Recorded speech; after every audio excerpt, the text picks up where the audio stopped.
आज है शीला प्रभुपाद जी का डिसअपीयरेंस डे। तो कई लोगों को अब यही कंफ्यूजन चलता है कि ये डिसअपीयरेंस डे तो डेथ हुई ना, डेथ में तो लोग को उत्सव वो नहीं मनाना चाहिए उत्सव। डेथ का मतलब तो क्या होता है कि घर बैठ जाओ, रो, बहुत दुख के दिन है कि सब इनकी डेथ हो गई है। इस तरह से कई लोग बोलते हैं कि डेथ का दिन तो क्या होता है, दुखियारा होता है, डेथ का दिन अच्छा नहीं कहलाता है। मगर यहाँ पे आप लोग देखें तो डेथ हो रही है, तो डेथ पे हम उत्सव मना रहे हैं, तो ये कैसा सिस्टम है। कई लोगों को बोलते हैं, नॉर्मली होता ही है क्वेश्चन। तो हमें जानना होगा पहले, अपीयरेंस और डिसअपीयरेंस ये दो वर्ड है। हम आचार्यों के लिए या अपने गुरुजनों के लिए डेथ और बर्थ यूज नहीं करते। बर्थ और डेथ हम यूज करते हैं सामान्य दुनिया के लिए, नॉर्मली लोगों के लिए। इनका जन्म हुआ, कुछ समय तक ये रहे और फिर अब इनकी डेथ हो गई, तो बर्थ और डेथ उनके लिए यूज होता है। जो भक्त होता है वो इस कंसेप्ट से क्लियर होता है कि भक्तों का जो जन्म होता है वो दिव्य होता है। तो हम क्या लिखते हैं, अपीयरेंस डिसअपीयरेंस। डेथ नहीं लिखना चाहिए, डेथ एक गलत वर्ड है देखा जाए तो। ये सांसारिक वर्ड है, उनके लिए लिखना चाहिए। मगर आचार्यों के लिए, गुरु के लिए कभी भी यूज नहीं करते हैं अपीयरेंस। हमेशा डेथ की जगह हम डिसअपीयरेंस यूज करते हैं और बर्थ की जगह अपीयरेंस। तो प्रभुपाद जी का अपीयरेंस डे, इस संसार में जब वो आए तो वो जो दिन था वो था जन्माष्टमी के नेक्स्ट डे। उस दिन उनका अपीयरेंस डे था। और आज जो उनका है, आज है उनका डिसअपीयरेंस डे। तो प्रभुपाद जी का जन्म हुआ 1896 में। 1896 के बाद उस तरह से आपने पढ़ा, सुना भी होगा, पहले भी कई क्लासेस ली हैं, बहुत लंबे लंबे सेशंस लिए हैं इसके ऊपर। 15 to 20 सेशन, एक एक दो दो घंटे के। पूरा वो प्लेलिस्ट में भी है चैनल पे, यूट्यूब चैनल पे, आप वो भी देख सकते हो। नहीं देख सकते तो खुद से भी पढ़ सकते हो। बहुत सारी चीजें प्रभुपाद जी के बारे में आपको मिल जाएगी, उनकी बायोग्राफी के बारे में। पर हमें जानना होगा, कई लोग कहते हैं ना कि प्रभुपाद जी तो केवल एक आचार्य थे, एक साधारण व्यक्ति थे, इनके लिए अपीयरेंस डिसअपीयरेंस क्यों। ठीक है, गोस्वामी जो आए थे, षट गोस्वामी, 500 साल पहले, उस समय तो चैतन्य महाप्रभु आए थे। तो चैतन्य महाप्रभु के टाइम पे तो 6 गोस्वामी जो थे वो तो मंजरी थे। और चैतन्य महाप्रभु कौन थे, भगवान के साक्षात राधा कृष्ण ही है चैतन्य महाप्रभु। राधा रानी का भाव लेके कृष्ण आए हैं, भक्त अवतार में आए हैं, तो वो तो भगवान हो गए। तो ये प्रभुपाद जी के लिए क्यों, प्रभुपाद तो एक साधारण मनुष्य हो गए। कई लोगों का ऐसा आज भी मानना है कि प्रभुपाद जी एक साधारण मनुष्य थे। तो हमें जानना होगा, देखो कई लोग कह रहे हैं ना कि उनके बारे में प्रिडिक्शन में कहाँ लिखा है। मुझे एक बुक किताब दिखाओ कि जहां पे लिखा हो कि प्रभुपाद जी आएंगे और कलयुग के जीवों का उद्धार करेंगे। तो उनको दिखाना चाहिए हमें। एक हमारे ग्रंथ का नाम है, उसका नाम है चैतन्य मंगल। वैसे तो कई बुक्स में प्रभुपाद जी की प्रिडिक्शन हुई है, मगर ये स्पेशली जो बुक है ये भगवान ने खुद प्रिडिक्शन करी है।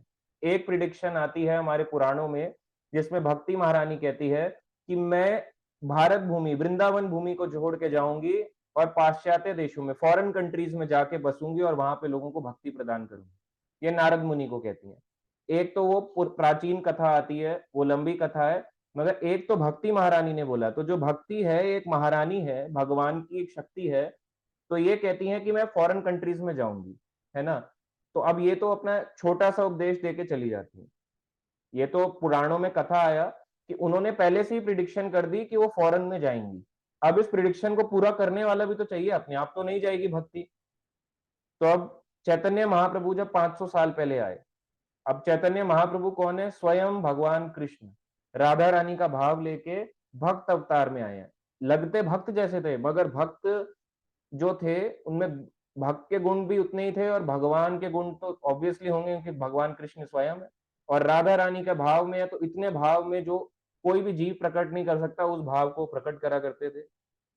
तो चैतन्य मंगल एक ग्रंथ है, एक मंगल, चैतन्य मंगल ग्रंथ लिखा लोचन दास ठाकुर ने।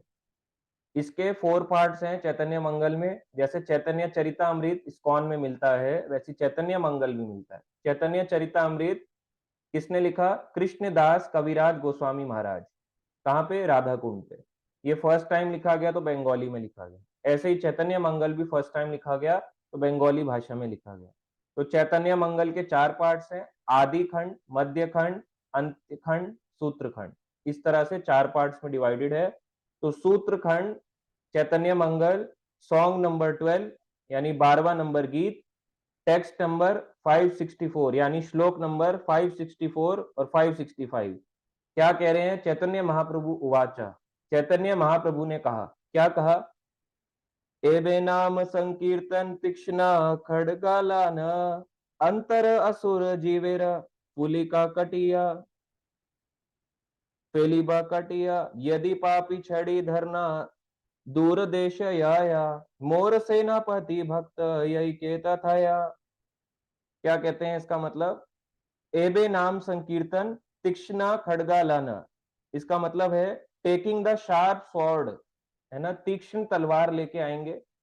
कौन? भगवान आएंगे। भगवान का जो हरि नाम है ये तलवार की तरह काम करेगा। क्या होगा? और ये क्या कह रहे हैं भगवान कि जब ये अब अपने भगवान कह रहे हैं कि जब मैं अपने नाम रूप के अवतार में आऊंगा तो क्या करूंगा?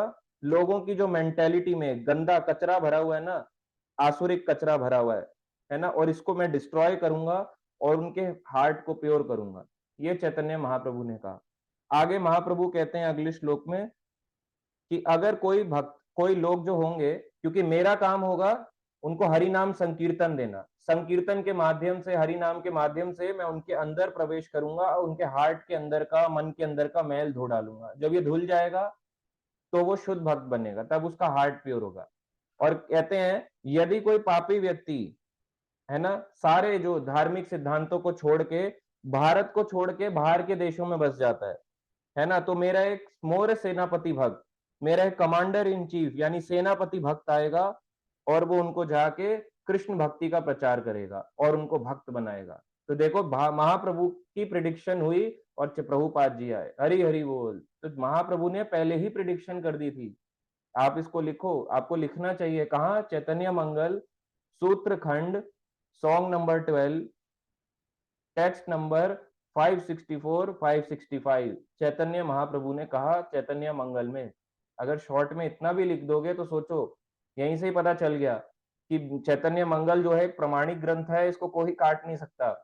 500 साल पहले ही प्रभुपाद जी की प्रिडिक्शन हो गई और भक्ति महारानी ने तो पहले ही नारद मुनि को कई जन्म पहले, कई युगों पहले ये बात बोल दी थी और भक्ति महारानी आई। तो इस तरह से प्रभुपाद जी इस हरि नाम को बाहर लेके गए और लोगों के हृदय को पूरा भेद डाला। जो लोग छोड़ के भागे, जो काम महाप्रभु ने नहीं किया वो प्रभुपाद जी ने किया। क्योंकि महाप्रभु क्या से थे? Chaitanya Mahaprabhu is for the classes, उनको सिर्फ क्लासेस भक्त, जो अच्छे भक्त होते हैं ना, वही चाहिए थे।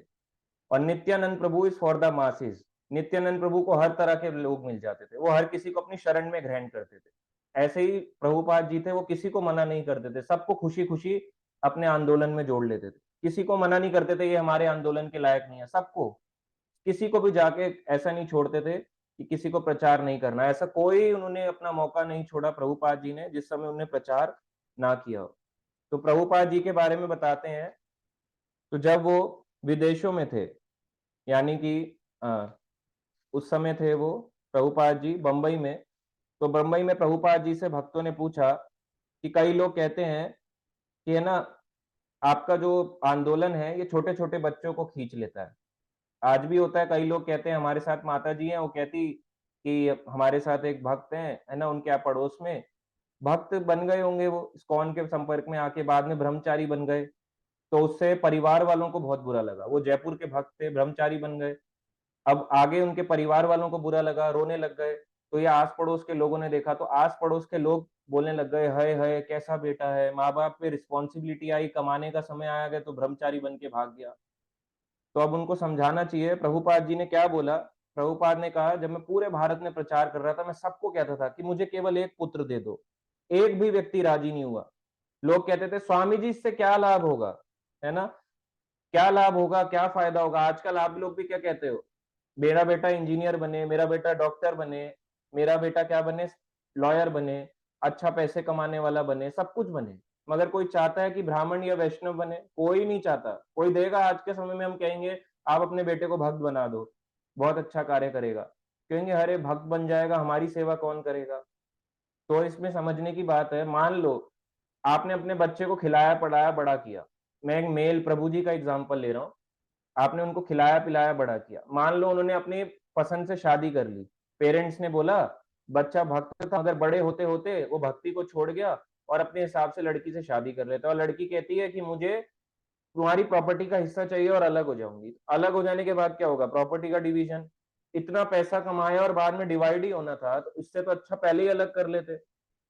कम से कम आपके अगर एक या दो बच्चे थे तो एक ब्रह्मचारी बन गया तो दूसरे के तो काम आएगा। और अगर यदि एक ही बच्चा है तो कम से कम भगवान की सेवा में तो लगेगा। तो ये रोते रहते हैं लोग ऐसे ही। साधु कोई नहीं बनाना चाहता। ये भारत की सबसे बुरी बात है कि हर कोई चाहता है पंडित जी आशीर्वाद, पंडित जी आशीर्वाद, प्रभु जी आशीर्वाद। मगर बोला जाए इसको प्रभु जी बना दो, और प्रभु जी, प्रभु से क्या होगा?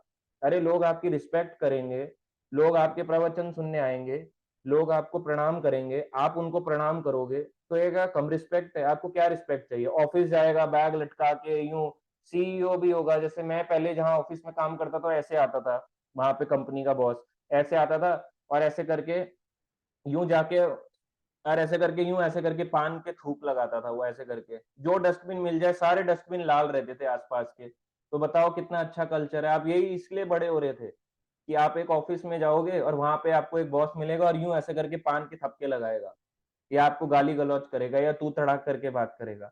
इससे तो अच्छा आपको मंदिर में है, तो क्या दिक्कत है? तो लोग परेशान हो जाते हैं, बोलते हैं हम अपने प्रभु जी, हम अपने बेटे को नहीं बना सकते साधु। साधु का आशीर्वाद चाहिए पर साधु नहीं बनाएंगे। यहीं पे लोग फंस जाते हैं। आपने साधु का आशीर्वाद का करोगे क्या? तो यही प्रभुपाद जी ने भी बोला कि मैंने कई लोगों को प्रचार किया, मैंने कहा केवल मुझे एक पुत्र दे दो, मगर किसी ने नहीं माना। हर कोई क्या कहते हैं कि वैष्णव या सन्यासी बनने से या भक्त बनने से इसका क्या होगा? ऐसे ही आज भी लोग बोलते हैं, क्या होगा उससे? घर कैसे चलाओगे, रोटी कैसे खाओगे? ऐसे कई लोग बोलते हैं। तो इस प्रकार से लोग चाहते थे, अलग अलग योजनाएं बनाते रहते थे कि इस्कॉन बंद हो जाए प्रभुपाद जी के टाइम में। तो ये बात है, प्रभुपाद जी बोल रहे हैं 1977 की। तो आगे प्रभुपाद जी बताते हैं, उनके एक भक्त थे प्रभुपाद जी के शिष्य, उनका नाम था रामेश्वर। तो रामेश्वर ने बोला कि कई लोग कहते हैं कि भक्ति जो है उसको समाज से अलग कर देती है। आज भी लोग प्रश्न करते हैं ना कि भक्त बन जाता है ना व्यक्ति तो समाज से कट जाता है। बेचारा, बहुत खराब बात है। पहले कहाँ इतना अच्छा था, लड़कियों के बीच में बैठता था, है ना, उनसे चुटकुले करता था, सिगरेट पीता था, शराब पीता था, है ना, बोलता था 1 बोतल वोडका काम मेरा रोज का। चार, मैंने 1 कर दिया, 4 बोतल वोडका काम मेरा रोज का, पहले ये गाने करके डांस किया करता था। हाँ, जिंदगी क्या हो गया है इसको? बेटा नाचो तुम इस तरीके से, क्या तुमने अपनी जिंदगी बना रही है? ऐसे चोटी रख ली है तुम्हारी पूरी इस तरह से। तो इस तरह से लोग बोलते हैं कि समाज से कट जाता है। तो प्रभुपाद जी ने कहा, हाँ, हमें वो तुमसे मिलने जुलने में घृणा है, मतलब समाज के लोगों से। क्यों? उन्होंने कहा कि कभी आपने हंसों को कौओं के बीच देखा है? कभी देखा है आपने हंस जो हो, हंस सुंदर पक्षी होता है, कभी आपने देखा कौवे के साथ बैठा हो? कभी आपने देखा है, कभी मोर को कौवे के साथ देखा है? नहीं। जब आपने देखा नहीं तो ऐसे ही भक्त होता है। भक्त कैसा? हंस के समान है, और जो समाज के लोग हैं वो कौवे जैसे हैं। तो जब कौवे और पटेगी क्या कभी कौवे और हंस की? तो कभी पट ही नहीं सकती। तो इसलिए समाज के लोग कौवे हैं, आप हंस हो, इसलिए आप लोगों की आप बनती नहीं है। इसलिए प्रभुपाद जी ये कहते हैं, आगे कहते हैं, कई लोग कहते हैं कि इस्कॉन जो है ब्रेन वॉश कर रहा है, गंदे गंदे काम करवा रहा है लोगों से, है ना, ब्रेन वॉश कर रहा है, बच्चों को कह रहा है कि ये लो किताबें पढ़ो, है ना, इससे अपना जीवन बदलो। तो है ना, तो ये तो गलत कर रहा है ना। अगर मान लो मैं सुनना नहीं चाहता, मेरी इच्छा नहीं है कि मैं सुनना चाहूं, आपको ही मिलेगा। आपको यूट्यूब में बनी हुई वीडियोस मिलेंगी। एक अभी गए कह रहे हम आर्य समाजी हैं, इस्कॉन एक्सपोज्ड। अरे आप क्या एक्सपोज करोगे? 5 मिनट की वीडियो डाल रहा है, वो बेचारे प्रभु जी उसको वृंदावन में समझाए जा रहे हैं, ऐसे करके रिकॉर्ड कर रहा है। वो भी कह रहे हैं तू कर रिकॉर्ड, तेरे सारे प्रश्नों का उत्तर दूं, तेरे व्यूअर्स भी देखें कि क्या तू कर रहा है। तो ऐसे मूर्ख लोग भी हैं, ब्लॉग बना रहे हैं ऐसे करके, फिर वहां से फ्लिप कट के आएगी, बोलेंगे, और फिर कोई उसको हमारा भक्त देख लेगा, फिर कहेगा प्रभु जी ये क्या है, इस्कॉन तो एक्सपोज किया जा रहा है। अरे वो पागल है, आप क्यों पागल बन रहे हो? उनका काम है, वो कौवा है ना, आप हंस हो। वो चाह रहा है कि हंस कौवा बन जाए, हंस कौवा बन नहीं सकता। सोचो हंस को अगर आप ब्लैक पेंट मार दो अच्छा लगेगा? ऐसे ही होता है, भक्त के ऊपर काली पोत लगा भी दो, वो भक्त अच्छा नहीं लगेगा, उसको कौवा बना नहीं सकते। हंस तो हंस ही रहने वाला है, इसलिए उसको समाज से घृणा होने लगती है। ऊपर से प्रभुपाद जी को कहते हैं कि जो बुक्स डिस्ट्रीब्यूशन है ये कैसा होता है, ये तो जबरदस्ती थोपना हो गया ना। आप बुक लेके गए, हमारी बुक लीजिए, ये लीजिए प्रभु जी, माता जी, हम आपको बुक दे रहे हैं, ये लीजिए, 50 रुपए की, 30 रुपए की, 200 रुपए की, 250 रुपए की। तो लोग लड़ने लगते हैं, बोलते हैं ये तो मंदिरों में होनी चाहिए ना, तुम सड़कों पे आके क्यों बेच रहे हो? तो हमारे एक बहुत सीनियर प्रभु जी हैं, वो कहते हैं अगर तुम मंदिर आ जाओगे तो हम सड़क पे नहीं आएंगे। आप मंदिर नहीं आ रहे हो इसलिए हमें सड़क पे आना पड़ रहा है भगवान। आप मंदिर आओ, आपको कोई नहीं आएगा सड़क पे। आप लोग मंदिर नहीं आ रहे हो तो भगवान चाहता है कि मेरा बेटा मुझसे मिलने नहीं आ रहा है, तो भगवान के जो बाकी के बच्चे हैं वो अपने बाकी भाई बहनों को बुलाने जा रहे हैं, वापस आओ भगवान की शरण में आओ, क्या कर रहे हो? तो ये गलत कर रहा है क्या? गलत तो नहीं कर रहा। मान लो एक बच्चा बाहर खेल रहा है, कह रहा मैं आज रात भर बाहर खेलूंगा, घर नहीं आऊंगा। बाहर ठंड पड़ रही है, जैसे आजकल मौसम बदल रहा है दिल्ली एनसीआर और नॉर्थ इंडिया के रीजन का, बाकी जगहों में भी। अब बच्चा खेल रहा है, खेलते खेलते बोल रहा है मम्मी पापा को मैं रात भर घर नहीं आऊंगा, तो क्या बहुत अच्छा काम कर रहा है वो? तो क्या बोलेंगे? अब उसके भाई बहन को भेजेंगे, जाओ तुम जाओ और देख के आओ कि वो क्या कर रहा है। फिर वो जाएगा, देखेगा कि अरे ये तो पार्क में फुटबॉल खेल रहा है, क्रिकेट खेल रहा है, टेनिस खेल रहा है, तो वापस लेके आएगा ना उसको। तो क्या गलत किया? ऐसी प्रभुपाद जी कहते हैं हम सारे भगवान के सनातन सेवक हैं, भक्त हैं, हम सब भगवान के दास हैं, भगवान के बच्चे हैं। तो भगवान का बच्चा दूसरे बच्चे को समझाने गया तो गलत क्या है इसमें? तो इस तरह से देखो, समाज बिल्कुल बिगड़ा हुआ है इस तरह से। और अगर बुक दे भी रहे हैं तो उनका मानसिकता को धुलवा रहे हैं, उनकी जो गंदी मानसिकता है, जो गंदे काम कर रहे हैं उससे धुलेगा। तो ब्रेन वॉश होना तो बहुत जरूरी है। यदि ब्रेन की धुलाई नहीं होगी, वॉश नहीं होगा ब्रेन, तो इसके अंदर भगवान कैसे समझ में आएंगे? तो पहले धोना पड़ेगा फिर घुसेंगे। गंदगी में घुसाओगे कैसे? कमरा अगर गंदा है, कुछ एंटर कराना है, फर्नीचर साफ सुथरा अच्छा फर्नीचर, उसको कैसे एंटर कराओगे जब कूड़ा बाहर निकलेगा? तो कूड़ा बाहर निकालने के लिए तो ग्रंथ दे रहे हैं कि नास्तिकता को त्यागो। इस तरह से धुलाई होनी चाहिए, प्रभुपाद जी कहते हैं। आगे कहते हैं प्रभुपाद जी, प्रभुपाद से पूछा, कई लोग पूछा करते थे क्योंकि प्रभुपाद जी के फाइनल डेज का टाइम आने वाला था। प्रभुपाद जी जानते थे कि अब मेरा समय आ रहा है, भगवान कृष्ण मुझे वापस अपने धाम को बुला रहे हैं। कई लोग बोलते थे कि आप प्रभुपाद इतने बीमार क्यों रहते हैं? तो प्रभुपाद कहते थे मेरा स्वास्थ्य इसलिए ठीक नहीं रहता क्योंकि मेरे शिष्य यम नियमों का पालन नहीं करते हैं। मैं इतने इतने सारे भक्त बनाए, हजारों शिष्य बनाए, मगर वो लोग यम, है ना, रूल्स और नियम रेगुलेशंस, इन सब चीजों का पालन नहीं करते हैं, नियम कानूनों का पालन ही नहीं कर रहे हैं। तो अब ये कौन पालन करेगा? तो अगर आप पालन नहीं करोगे, तो अगर मान लीजिए किसी भक्त ने दीक्षा ली, अब दीक्षा लेके वो कहता है कि मैं इस कौन को छोड़ रहा हूँ, क्या उसने बहुत अच्छा कार्य किया? बहुत लोग छोड़ भी जाते हैं, कुछ परसेंटेज और लोग छोड़ जाते हैं। तो क्यों छोड़ते हैं? उनका एक ही मात्र रीजन होता है, वो कभी पढ़ते नहीं। वो दीक्षा तो ले लेते हैं, गुरु कृपालु होते हैं। गुरु आप जाओगे, आपका नाम रिकमेंड हो जाएगा, आपको दीक्षा मिल जाएगी। देवी दासी, या आपका नाम दे दिया जाएगा दास, आपको दीक्षा मिल गई। फिर आपने क्या किया? उसके बाद जो पढ़ना था वो किया? प्रभुपाद कहते हैं ये तो केवल फॉर्मेलिटी बन जाएगी दीक्षा, यदि आप नियमों का पालन नहीं करते हो। सच्चा शिष्य वही है जो नियमों का पालन करता हो। जो इससे चार बेसिक नियम पालन नहीं हो रहे, वो अपने आप को कैसा शिष्य बोलता है? इस वजह से जो गुरु होते हैं उनको आपका पाप लगता है। और जब दीक्षा हो जाती है तो जितना 50% पाप जाता है शिक्षा गुरु को, जिसने उसको शिक्षा देके उसकी दीक्षा करवाई, और 50% पाप जाता है दीक्षा गुरु को, क्योंकि आपने जो पाप किए वो उन्होंने दीक्षा दी कि ये मेरा शिष्य है। तो फिर इसलिए जो व्यक्ति होता है, ये तो गलत हो गया, ये फिलॉसफी बहुत गलत है। प्रभुपाद जी कहते हैं ये तो वही वाली बात हो गई कि तुम, हम लोग बुरा करेंगे और जीसस सूली पे चढ़ेगा। तो ऐसी फिलॉसफी पे नहीं चलना चाहिए। इसलिए कई भक्त ऐसी फिलॉसफी पे चढ़ते, क्या फर्क पड़ रहा है, इनको होने दो बीमार, ये प्रभु महाराज जी तो बीमार हो रहे, मेरा क्या जा रहा है, मैं तो खुश हूँ, नियम तोड़ रहा हूँ, कौन देख रहा है? अब कई लोग कंठी पहनते हैं, उनको मना किया जाता है आपको चाय नहीं पीनी चाहिए, चाय पीना अच्छी चीज नहीं है, मगर लोग कहते हैं हम तो पी लेते हैं चाय। तो बहुत अच्छा काम कर रहे हो, आप नियम तोड़ रहे हो। जो आपको शिक्षाएं दे रहा है, सिखा रहा है ना, उनको भी पाप लगेगा। आपके हर गलत स्टेप से उनको पाप लगेगा, क्योंकि आप नियमों को तोड़ रहे हो। आपने क्यों पहनी? जल्दीबाजी मत करो, थोड़ा वेट करके पहन लो। कोई ये शो ऑफ पीस थोड़ा ना है कि आपने उठा के पहन ली, जब लाए बाजार से लिया और पहन ली। बहुत तरह की चीजें होती हैं। यदि आप अपने मुंह पे कंट्रोल नहीं कर सकते, बेटर है उतार दो। यदि आप उतारोगे नहीं, आपको इसका अपराध मिलेगा। एक होता है पाप, एक होता है अपराध। अपराध का जो फल होता है वो कटेगा नहीं, वो आपको भोगना पड़ेगा, पाप कट सकता है।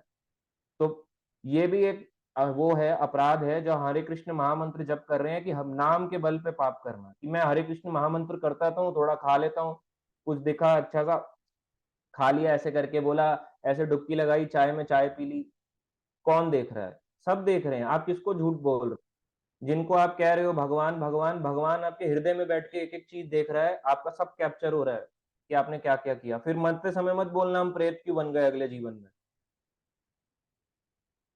तो ये भयानक है, ये ऐसा नहीं करना चाहिए। तो प्रभुपाद इसलिए कहते हैं मैं इसलिए बीमार पड़ रहा हूँ क्योंकि मेरे शिष्य यम नियमों का पालन नहीं करते हैं। तो प्रभुपाद जी को कई लोग, अब आप वीडियो देखोगे है ना, उसमें आता है कि प्रभुपाद को उन्हीं के शिष्यों ने जहर दे के मारा। ये भी आपको वीडियो मिलेगी यूट्यूब पे, और फिर उसमें भेजेंगे, मेरे को फॉरवर्ड करेंगे लिंक के साथ, प्रभु जी ये रील देखो, प्रभुपाद जी को उन्हीं के शिष्यों ने जहर दिया। ये तो गलत है ना, अपने गुरु को जहर दे के मार दिया। तो इसमें भी बात आती है, प्रभुपाद जी का कोई परमानेंट डॉक्टर नहीं था। इसमें बताते हैं कभी कभी कबीराज आकर उन्हें देखा करते, उन्हें देखते, डायग्नोज करने के बाद दवा दी जाती।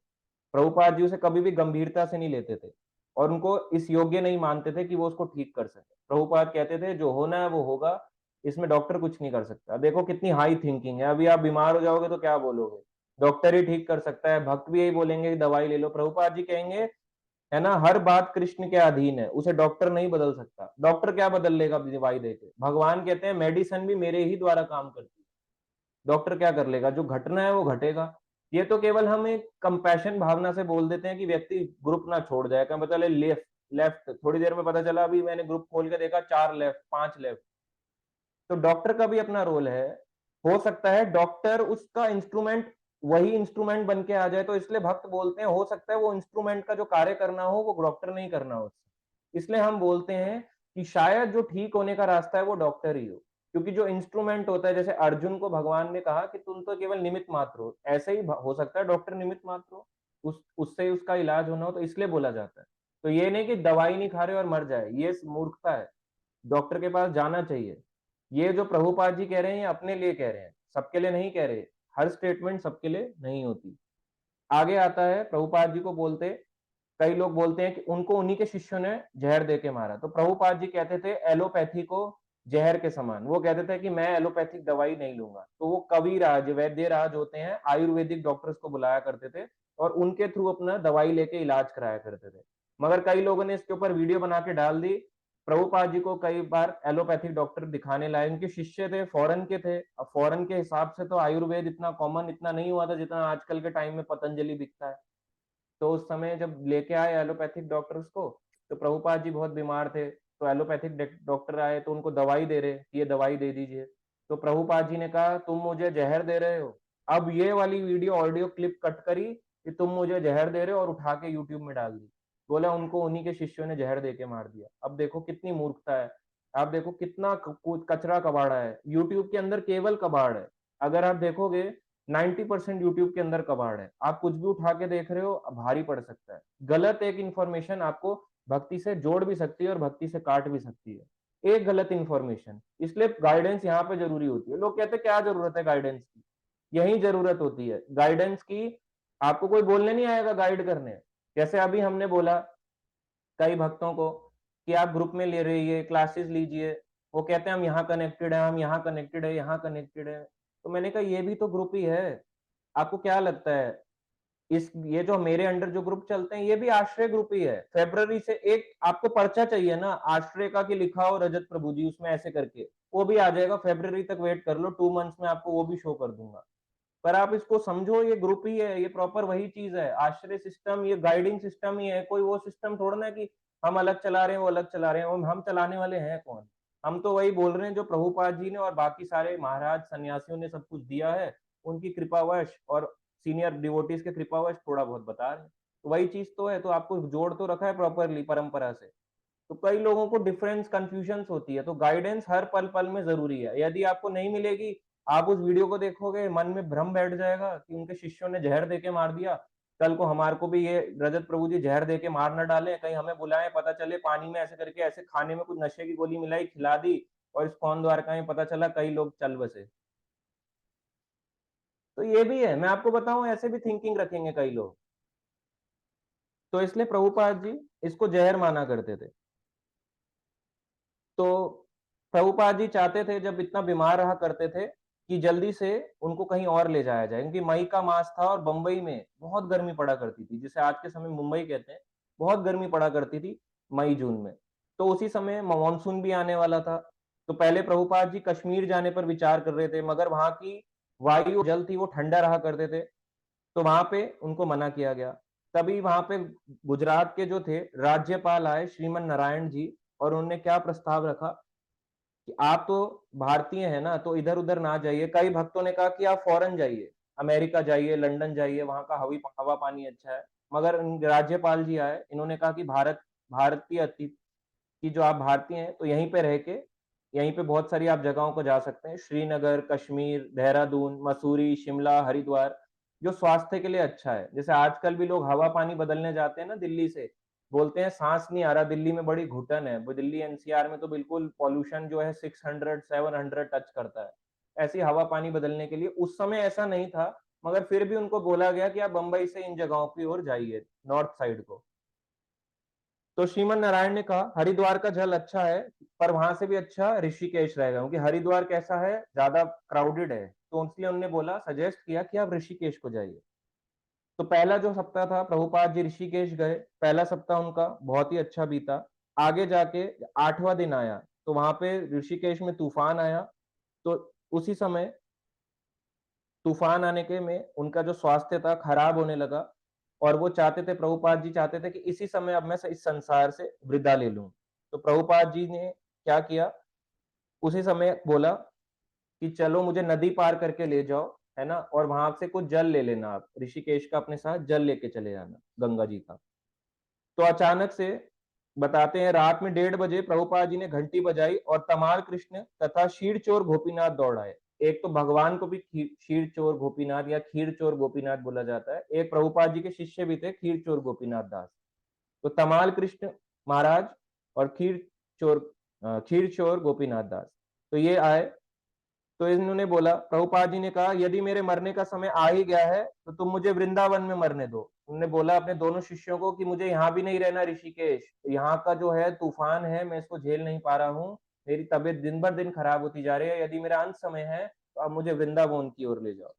तो उनने पहले रेलगाड़ी से जाने की सोची, मगर कोई उनको वो नहीं मिली रिजर्वेशन। जैसे अभी हमने बोला कि हम कहाँ जाएंगे, जयपुर यात्रा, पर अभी भक्तों ने कोई रिप्लाई नहीं दिया, रिजर्वेशन भर जाएगा, मैं लिख दूंगा यात्रा कैंसिल्ड। और क्या, आप जितना टाइम लिए उतनी जल्दी होगा।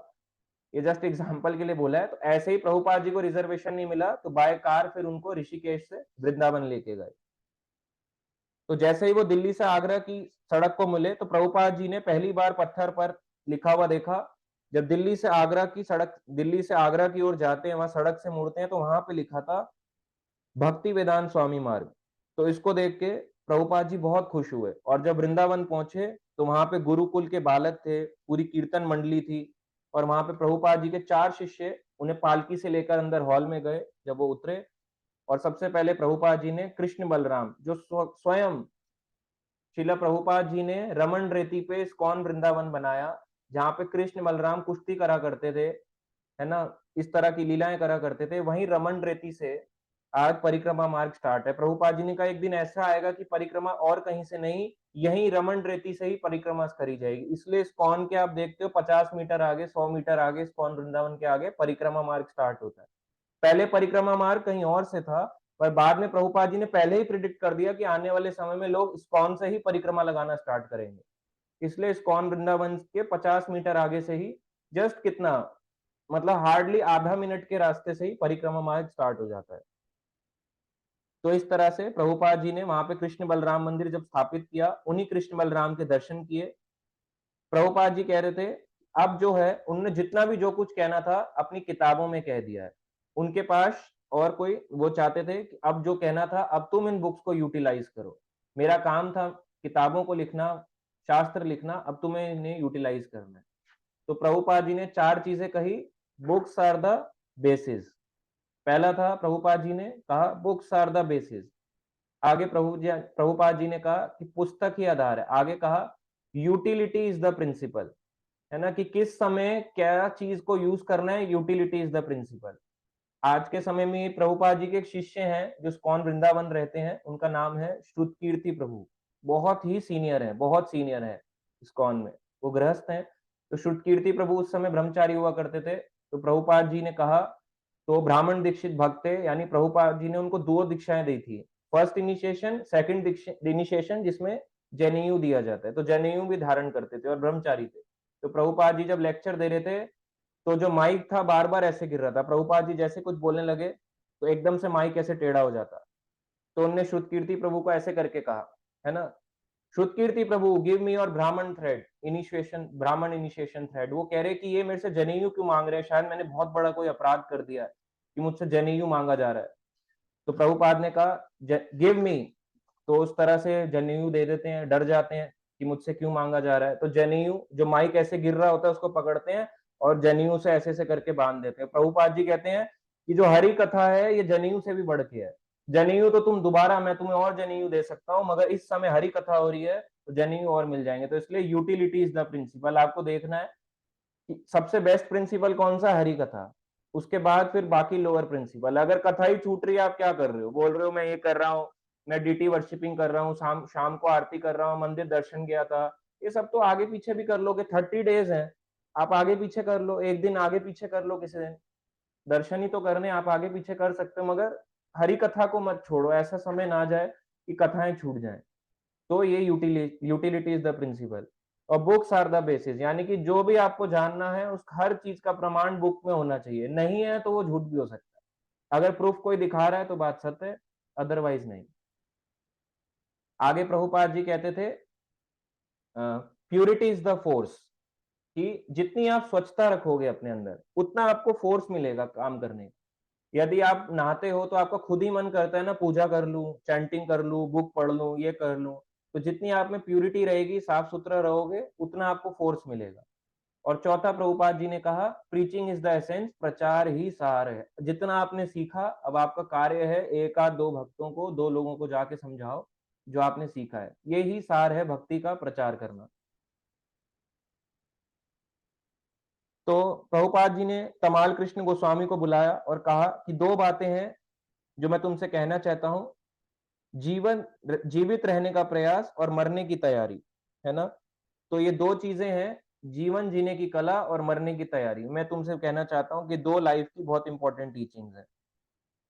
तो प्रभुपाद जी कहते हैं अगर मेरा अंत समय आने ही वाला है तो मेरे साथ दो चार भक्त, तीन चार कुछ भक्त लेके यहीं पे कॉन्टिन्यूअसली उन्हें बिठा दो, बारी बारी से कीर्तन करने का मौका दो, और मेरे समय समय पे मेरे सामने यहीं पे रह के मैं भागवत को सुनूंगा। जो खुद मैंने भागवत को ट्रांसलेट किया, मेरा समय भी आ गया है। ये काम तो जो थे ये तो कृष्ण करवाते थे मेरे से, अब मैं आराम से अपनी अब भगवान की कथाओं को सुनूंगा जो मेरे द्वारा कृष्ण ने लिखवाई। मुझे नहीं पता मैंने क्या लिखा, पर अब मैं इनको सुनना चाहूंगा। तो फिर वापस उनको सुना करते थे प्रभुपाद जी कि जो उन्होंने लिखा है। देखो कितनी हाई लेवल ऑफ भक्ति है, लोग छोटे से में घबरा जाते हैं। जो वो लिख रहे हैं वो कह रहे हैं मैंने नहीं लिखा, ये कृष्ण ने लिखा है। अब उनका समय था कि अब वो बीमार है, बेड पे है, तो तुम अब मेरे सामने भागवत पढ़ो। तो प्रभुपाद जी कहते हैं कि मैं तो फिर भी थोड़ा बहुत भोजन ग्रहण कर रहा हूँ क्योंकि मेरे शिष्य चाहते हैं कि मैं थोड़ा बहुत खाऊं, मैं बहुत पतला हो गया हूं। मगर परीक्षित महाराज जो थे उनको 7 दिन 7 रात कुछ नहीं खाया, बस ये ठान लिया कि मरते दम तक कुछ नहीं खाना, 7 दिन केवल भागवत कथा सुननी। पर मैं तो फिर भी ग्रहण कर रहा हूँ, मगर परीक्षित महाराज जी का स्तर तो मेरे से भी ऊंचा था जिनमें 7 दिन 7 रात भागवत। तो अब जब प्रभुपाद जी की स्थिति थी तो तमाल कृष्ण गोस्वामी ने सोचा कि वसीयतनामा की आवश्यकता बताई कि अब विल होनी चाहिए, कि प्रभुपाद जी जो थे वो चाहते थे कि उनसे एक विल बनवाई जाए, आगे जो इस्कॉन का कार्य है ये कौन संभालेगा। ये भी बात जरूरी है, जैसे कई लोग होते हैं ना घर में बोलते हैं आप चले जाओगे तो आपका घर किसके नाम होगा, पहली लिखवा देते हैं। जैसे हमारे रिश्तेदार ने पहली लिख दिया अपने विल में कि मेरे जाने के बाद मेरा घर जो है ये इनको मिल जाए, समाज सेवा वालों को पहली लिख दिया। बच्चे पहली दुखी हो रखे हैं, है ना, वो चाहते हैं अरे चले गए तो हमारा घर भी चला जाएगा जहां हम रह रहे। ऐसा भी है। तो वो पहले से घबराए हुए कि कुछ ना हो इनको, कुछ ना हो क्योंकि उन्होंने पहले से ही वसीयत किसी और के नाम कर दी। ऐसे उन्होंने बोला कि वसीयतनामा लिखने की क्या जरूरत है, विल लिखने की क्या जरूरत है ना। ऐसा नहीं था कि तमाल कृष्ण गोस्वामी अपने लिए विल लिखवा रहे थे या किसी भक्त के फायदे के लिए लिखवा रहे थे, उनको पता था कि इसके बैड कंसिक्वेंसेस आ सकते हैं। तमाल कृष्ण गोस्वामी महाराज जी तो थे, ये साधारण भक्त नहीं थे। ये चाइना में जाके उन्होंने प्रीचिंग करी, जहां पे आप सोच रहे हो ना आज के समय में लोग मांस मछली खाते हैं ना, इंसान की खोपड़ी खा जाते हैं, कुछ भी खा जाते हैं, बंदर की खोपड़ी का जूस, चमगादड़ जूस पीते हैं वहां पे। उन जगहों पे तमाल कृष्ण गोस्वामी महाराज जी ने प्रचार किया था और वहां से भक्तों को जोड़ना शुरू किया। जब प्रभुपाद जी के अंतिम समय के दिन चल रहे थे, तो उस समय तमाल कृष्ण गोस्वामी वृंदावन में आके रहे और प्रभुपाद जी की सेवा करने लगे। तो विल लिखने से पहले प्रभुपाद जी जाते थे कि जितने भी उन्होंने जीबीसी में भक्त अपॉइंट किए हैं, है ना, गवर्निंग बॉडी कमीशन की इस्कॉन कैसे आगे चलेगा, जितने भी उसमें बड़े बड़े महाराज हैं, ब्रह्मचारी हैं, गृहस्थ हैं, उनको बुलाया जाए, सबके पास ये नोटिस भेजा जाए, अंतिम समय से पहले मैं बिल तैयार करना चाहता हूं, तो सबका डिसीजन यहीं पे हम ले लेंगे, इस तरह से। तो जैसे ही प्रभुपाद जी के बारे में उनको पता चला, तो अलग अलग देश विदेश से जो जीबी से थे, जो लीडर्स थे इस्कॉन के, वो आने लगे। तो इस तरह से जब आए, तो सबसे पहला प्रश्न था, अब जो ये थे सतस्वरूप दास गोस्वामी। सतस्वरूप दास गोस्वामी कौन है? जिन्होंने प्रभुपाद जी की पूरी लाइफ हिस्ट्री के ऊपर बुक लिखी, प्रभुपाद लीलामृत। तो सबसे पहले अब इनको चांस दिया गया, तो इनने क्वेश्चन पूछने शुरू किए प्रभुपाद जी से। तुमने बोला, हमारा पहला प्रश्न है कि जीबीसी सदस्यों के ही विषय में है, हम जानना चाहते हैं कि वे इस पद पर कब तक बने रहेंगे। जो जीबीसी में लीडर अपॉइंट किया गया है, जैसे आज के समय में लीडर है हिज होलीनेस गोपाल कृष्ण गोस्वामी महाराज। तो आप पहले उस समय में पूछा, सतस्वरूप दास गोस्वामी महाराज जी ने प्रभुपाद को पूछा कि कब तक रहेंगे। प्रभुपाद ने कहा, धीरे धीरे उत्तर दिया, उन्हें सदा सदा के लिए रहना चाहिए, सदा सदा के लिए लीडर बने रहना चाहिए। चुने हुए व्यक्तियों को इसलिए चुना जाता है, उन्हें बदला ना जा सके। उन्हें लीडर ही इसलिए बनाया गया कि उनकी जगह और कोई लीडर नहीं बनेगा। प्रभुपाद ने कहा, मैं पहले से ही बहुत सोच समझ के उन्हें ये सेवाएं दी है, अब और लीडर उनकी जगह पे इनको नहीं बनाएंगे। तो अगर प्रभुपाद जी आगे भी कहते हैं, यदि कुछ अच्छे व्यक्ति मिले तो उन्हें भी इस जीबीसी में ऐड कर लेना चाहिए। ये नहीं कि पुराने वालों को निकाल दो, ऐसा नहीं करना है। जैसे क्या होता है जॉब्स में, पुराने वालों को हटा दो, नए को रख लो, नहीं, वो कह रहे हैं और को जोड़ो, और लीडर्स जोड़ो इस जीबीसी के अंदर, अगर अच्छे लीडर्स आपको मिलते हैं। आगे सतस्वरूप दास गोस्वामी पूछते हैं, यदि कोई जीबीसी सदस्य है अपना पद त्याग दे तो क्या किया जाए। कोई अगर इस्कॉन का इतने बड़े लीडर, जिनको आपने ये पोजीशन दी है, यदि वो कहता है आगे जाके कि मैं अपना पद त्याग करता हूं, तो प्रभुपाद ने कहा कि जीबीसी समिति कोई दूसरा व्यक्ति चुने, कोई जाए और दूसरे व्यक्ति को चुने जो उसके लिए है। एक बारी प्रभुपाद के एक शिष्य थे, फर्स्ट शिष्य जो अमेरिकन में बने, कीर्तानंद स्वामी महाराज। तो जब वो पाकिस्तान गए, उन्होंने पाकिस्तान में प्रीचिंग भी करी, कई मंदिर भी बनवाए, मगर हम उनको फॉल डाउन नहीं बोलेंगे। देखो, उन्होंने इतने मंदिर बनवाए, सन्यासी थे, इतने शिष्य जोड़े, गोली भी खाई, लोगों को भक्त बनाने के लिए अमेरिका में बंदूक की गोली भी खाई कि लोग भक्त बन जाएं। तो साधारण तो नहीं थे, मगर एक तरह से लीला प्रदर्शित कर रहे थे। जो आचार्य होते हैं ना, ये लीला प्रदर्शित करते हैं। तो जब वो पाकिस्तान में मंदिर बनवाए, तो वहां पे उनको एक वो मिली, एक महिला मिली। तो उन्होंने कहा कि आप तो सन्यासी हो, प्रभुपाद जी भी चले जाएंगे, आपके बाद कौन यहाँ पे लीडर बनेगा, है ना, आप अकेले कैसे रहोगे, आपके मंदिर बनाने के बाद कोई तो आगे आपका संभालने वाला होना चाहिए ना इन फ्यूचर। तो उन्होंने सन्यासी पद को त्याग के उन बेगम से शादी कर ली। तो इस तरह से शादी करने से फॉल डाउन, उतना हाई आप कहोगे सन्यासी थे, तो हम इसको लीला रूप ही मानते हैं। क्योंकि कोई साधारण व्यक्ति इतनी गोलियां खा के या ऐसी कंट्रीज में प्रचार करके लोगों को भक्त नहीं बना सकता। इस तरह से हमें समझना चाहिए। तो ऐसे ही प्रभुपाद जी ने भी बोला कि यदि कोई जीबीसी के पद से नीचे भी गिर जाता है, तो हमें नया लीडर फिर अपॉइंट करना चाहिए। आगे जाके पूछा उन्होंने अगला प्रश्न कि भविष्य में दीक्षा कार्य से संबंधित है, विशेष रूप से उस समय के लिए जब आप नहीं होंगे। हम जानना चाहते हैं कि पहली फर्स्ट इनिशिएशन यानी पहली दीक्षा और दूसरी दीक्षा कैसे दी जाएगी। यदि आप नहीं होगे तो दीक्षा कौन देगा। प्रभुपाद ने कहा, उनके शिष्य गुरु बनकर अपना शिष्य बनाएंगे। सिंपल सा आंसर प्रभुपाद जी ने कहा कि जैसा मैं कर रहा हूं वही कार्य आगे इनको भी करना। ये देखो प्रभुपाद जी की 1977 की स्टेटमेंट्स हैं, कई लोग अब आपको मिलेंगे, इस पे बड़ी बड़ी सोसाइटीज चलती हैं।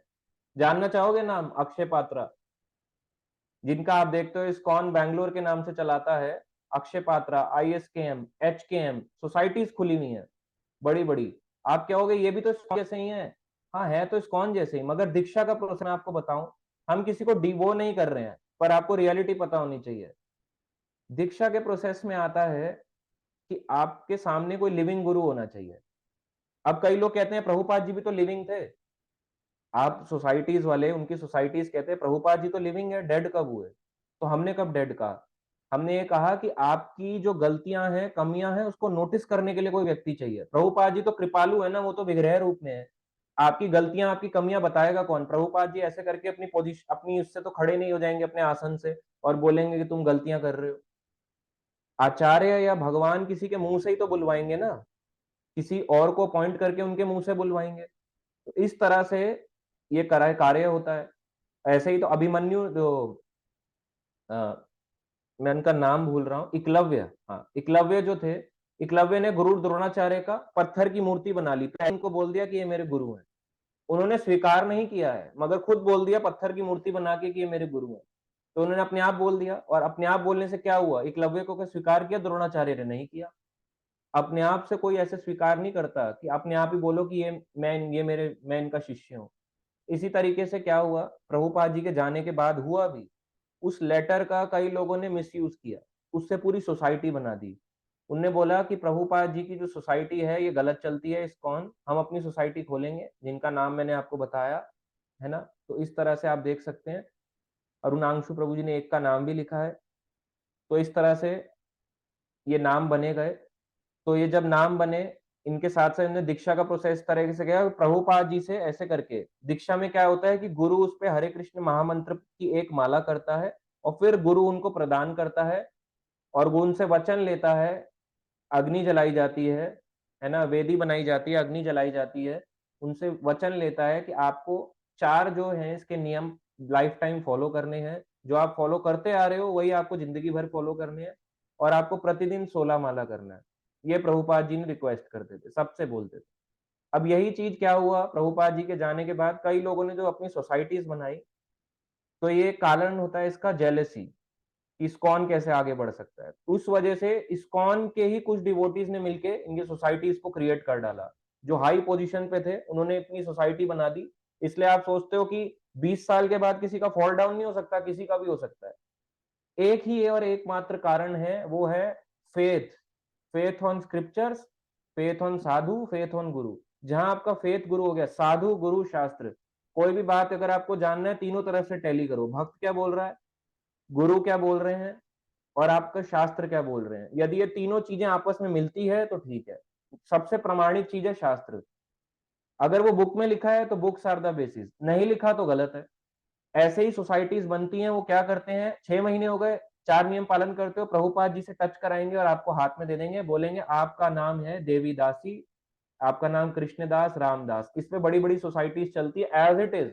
जो आप इस्कॉन में देखते हो, उनके भी प्रभुपाद जी रहते हैं, उनके यहाँ भी राधा कृष्ण है, उनके यहाँ भी सब कुछ है, जो इस्कॉन का रूटीन चलता है। इस तरीके से कई ऐसी संप्रदाय चलते हैं जिन्हें कहते हैं अप संप्रदाय। जैसे हिंडन नदी दिल्ली में बहती है, ये गंगा का ही पार्ट है, मगर गंगा नहीं है। गंगा का पार्ट जो अलग हो गया वो हिंडन बन गया, हिंडन एयरपोर्ट भी बन गया, मगर गंगा नदी तो फिर भी गंगा नदी है। ऐसी जो गंगा बहते बहते अलग अलग गांव या जिलों में बह गई, वो गंगा तो नहीं बोलेंगे। मेन गंगा तो यही है ना, जो गंगोत्री से आते हुए हरिद्वार, ऋषिकेश, हरिद्वार, और आगे बढ़ते बढ़ते बंगाल, बंगाल से जाते हुए समुद्र में मिलती है। इसी तरीके से जो ये संप्रदाय हैं ये क्रिएट हो गए, आपको पता नहीं चलेगा, आप गलत जगह जुड़ जाओगे, फंस जाओगे। आपको लगेगा सब चीज सेम है, बोलोगे हमारी दीक्षा हो गई। किसके शिष्य हो? प्रभुपाद जी के शिष्य हैं। अरे प्रभुपाद के तो सभी शिष्य हैं। दीक्षा किससे ली? बोलेंगे प्रभुपाद से दीक्षा ली। समझ जाना, ये ऋत्विक है, इसे कहते हैं ऋत्विक सिस्टम। जो प्रभुपाद जी के समय था, प्रभुपाद जी के समय ये था कि प्रभुपाद जी ने कहा कि मैं बहुत बीमार हूं, मैं इन लोगों को दीक्षा दे तो सकता हूं, पर मैं अपने बिहाफ पे कहता हूं कि मैं आपको माला जो है चैंट करके दूंगा हरे कृष्ण महामंत्र की। और मेरे बिहाफ पे उन्होंने लीडर्स को चुना। लीडर्स को चुनने के बाद कि आप मेरे बिहाफ में मेरी ये दीवी, मेरी जपी हुई माला इनको दे दो और ये नाम इनको प्रदान कर दो। इस तरीके से उनको बोला। अब लोग कहते हैं कि ये तो प्रभुपाद जी ने किया ना, तो प्रभुपाद ने कहा अभी तो मैं प्रेजेंट हूं ना, तो जब तक गुरु प्रेजेंट होंगे कोई और दीक्षा नहीं दे सकता, जब तक उनके दीक्षा गुरु प्रेजेंट है। इसलिए प्रभुपाद जी के शिष्य उस समय दीक्षा नहीं दे सकते थे, क्योंकि प्रभुपाद जी प्रेजेंट थे। तो जिन भक्तों को दीक्षा मिली, डायरेक्ट प्रभुपाद ने, क्योंकि फेस टू फेस मीटिंग नहीं कर सकते थे बीमार होने पे, तो प्रभुपाद ने कहा मेरे बिहाफ पे मालाएं दे दो, मेरे बिहाफ पे दे दो, मगर ये शिष्य मेरे ही कहलाएंगे क्योंकि मैं अभी प्रेजेंट हूँ। तो ये प्रभुपाद जी ने कहा कि जब तक गुरु प्रेजेंट होता है तब तक शिष्य का कर्तव्य है कि वो उसी, वही उनके गुरु माने जाएंगे, दीक्षा गुरु। इसलिए आज आप देखोगे इस्कॉन में जितने भी दीक्षा गुरु होते हैं, उनके दीक्षा गुरु के कई ऐसे दीक्षा गुरु बन चुके हैं जो बहुत एजेड हो चुके हैं, मगर आज भी उनके गुरु प्रेजेंट हैं, तो वो फर्दर दीक्षाएं अभी नहीं देते।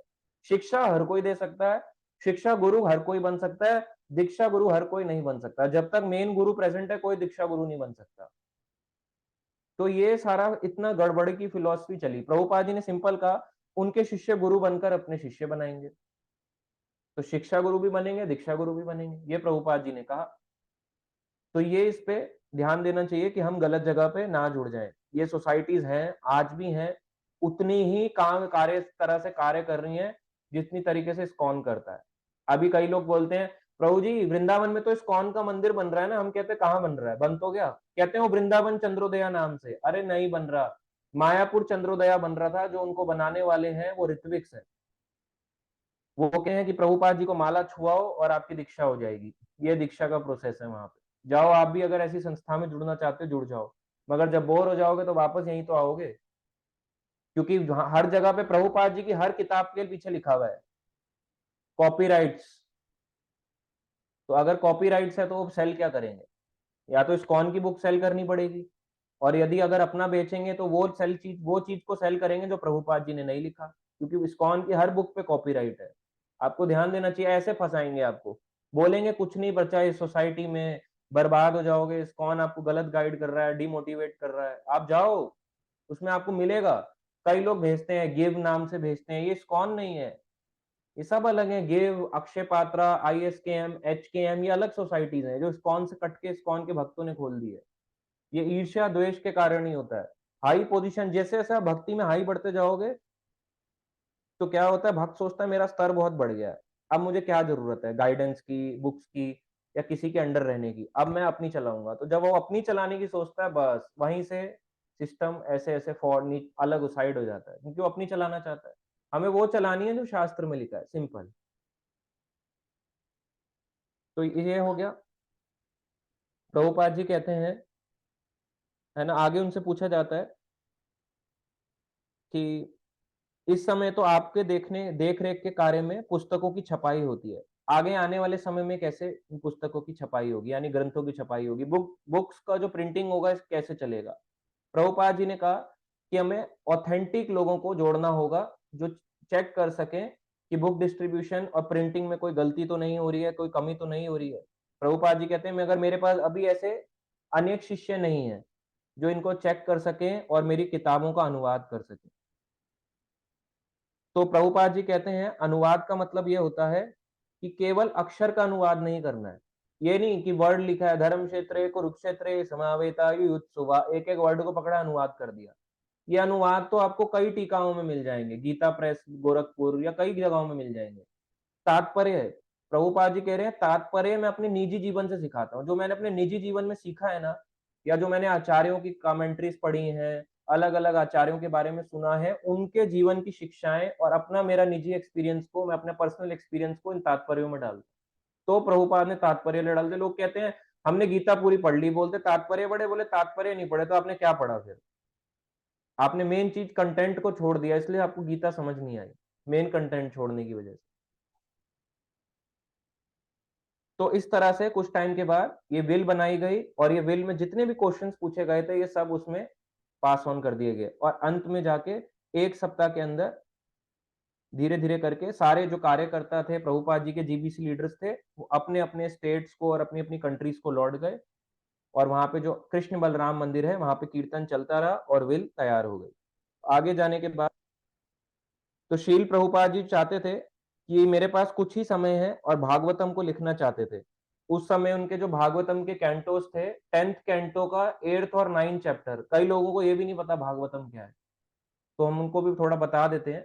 गीता और भागवत में क्या फर्क है? भगवद गीता, भगवद गीता यानी कि जो भगवान वद यानी भगवान ने कही, भगवान के कहे हुए गीत। तो ये जो भगवान ने गाया, जो भगवान के उपदेश हैं बाय कृष्णा, ये है भगवत गीता। और श्रीमद् भागवतम है, जिसे शॉर्ट में भागवत पुराण भी कहते हैं, भागवत भी कहते हैं, या फिर इसको भागवत कथा भी कहते हैं। वो भागवतम है, जो श्रीमद् भागवतम है, वो है अबाउट कृष्णा, कृष्ण की लाइफ के बारे में डिटेलिंग। गीता में डिटेलिंग नहीं है भगवान के बारे में। वो भगवान के दिए गए उपदेश हैं, भगवान की लीलाओं के बारे में, उनकी लाइफ की डिटेलिंग के बारे में वो भागवतम है।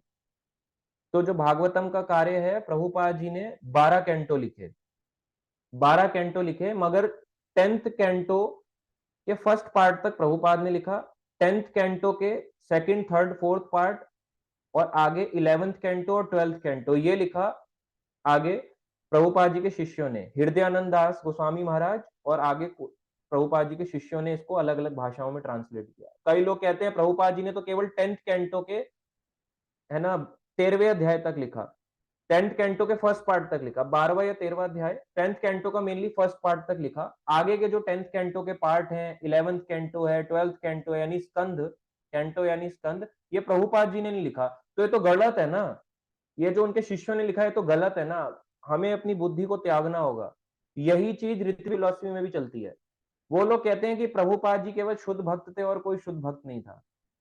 क्या आप ऐसा मानते हो? अगर आपकी ये बुद्धि है भक्ति करते हुए कि कि केवल प्रभुपाद जी शुद्ध भक्त थे, मैं नहीं था, तो आप गलत हो, या हम बन नहीं सकते। हम प्रोसेस में तो जुड़ गए ना, आज नहीं तो किसी जन्म में तो बनेंगे, आज नहीं तो किसी जन्म में तो बनेंगे, उस स्तर तक पहुंचेंगे। तो अब जो पहुंच चुके हैं, जिन सन्यासियों ने उनको ट्रांसलेट किया, इतने लोगों का जीवन उसको पढ़ के बदला, तो आपको क्या लगता है वो साधारण होंगे? अगर एक शुद्ध भक्त ही शुद्ध भक्त बनाता है, प्रभुपाद जी शुद्ध थे इसलिए तो इतने शुद्ध भक्त को क्रिएट कर पाए। अब इसलिए ये लोग गड़बड़ करते हैं, लोग कहते हैं क्या जरूरत है, भागवतम जो है ना ये तो सारा तार मड़ोड़ कर दिया है इस्कॉन ने अपने हिसाब से। अरे कुछ तोड़ मड़ोड़ नहीं किया है, प्रभुपाद जी के शिष्य भी इतने शक्तिशाली थे कि वो लिख सकते थे, बिना गुरु की कृपा से आप एक वर्ड नहीं लिख सकते। लिख के दिखाओ, कितने लोग हैं देखो हमारे साथ में, हम 55 लोग भी अगर बैठेंगे ना मिलने, मैं बोल रहा हूँ एक अध्याय आप ट्रांसलेट नहीं कर सकते। किताब ग्रंथ तो छोड़ो, उन्होंने तो अलग अलग भाषाओं में लिखे। प्रभुपाद के शिष्य हैं हिज होलीनेस भक्तु चारू स्वामी महाराज, 70 से ऊपर बंगाली में सारे ग्रंथों को बंगाली में दिया। प्रभुपाद जी की किताबों को 70 से ऊपर बुक्स का ट्रांसलेशन किया, गीता भागवतम सारी बुक्स को ट्रांसलेट। सोचो आसान लग रहा है आपको?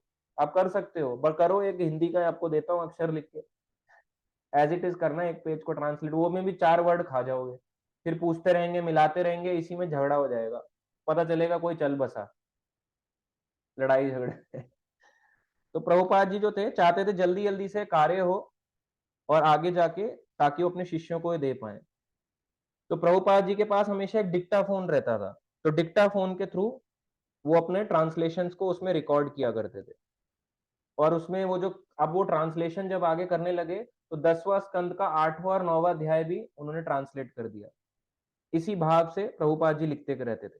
तो प्रभुपाद जी को बहुत अच्छा लगता था जब उनके शिष्य आके उन्हें बताते कि उनकी बुक डिस्ट्रीब्यूशन बहुत अच्छा चल रहा है। एक समय प्रभुपाद जी को पता चला कि हिंदी की जो बुक्स की प्रिंटिंग है, उस समय हिज होलीनेस गोपाल कृष्ण गोस्वामी महाराज जी जो थे, तो उन्होंने उनको बोला, डांट लगाई, प्रभुपाद जी ने बोला कि जो हिंदी की बुक्स हैं वो बिक नहीं रही हैं, सेल नहीं हो रही हैं, आगे प्रिंट होके नहीं आ रही हैं।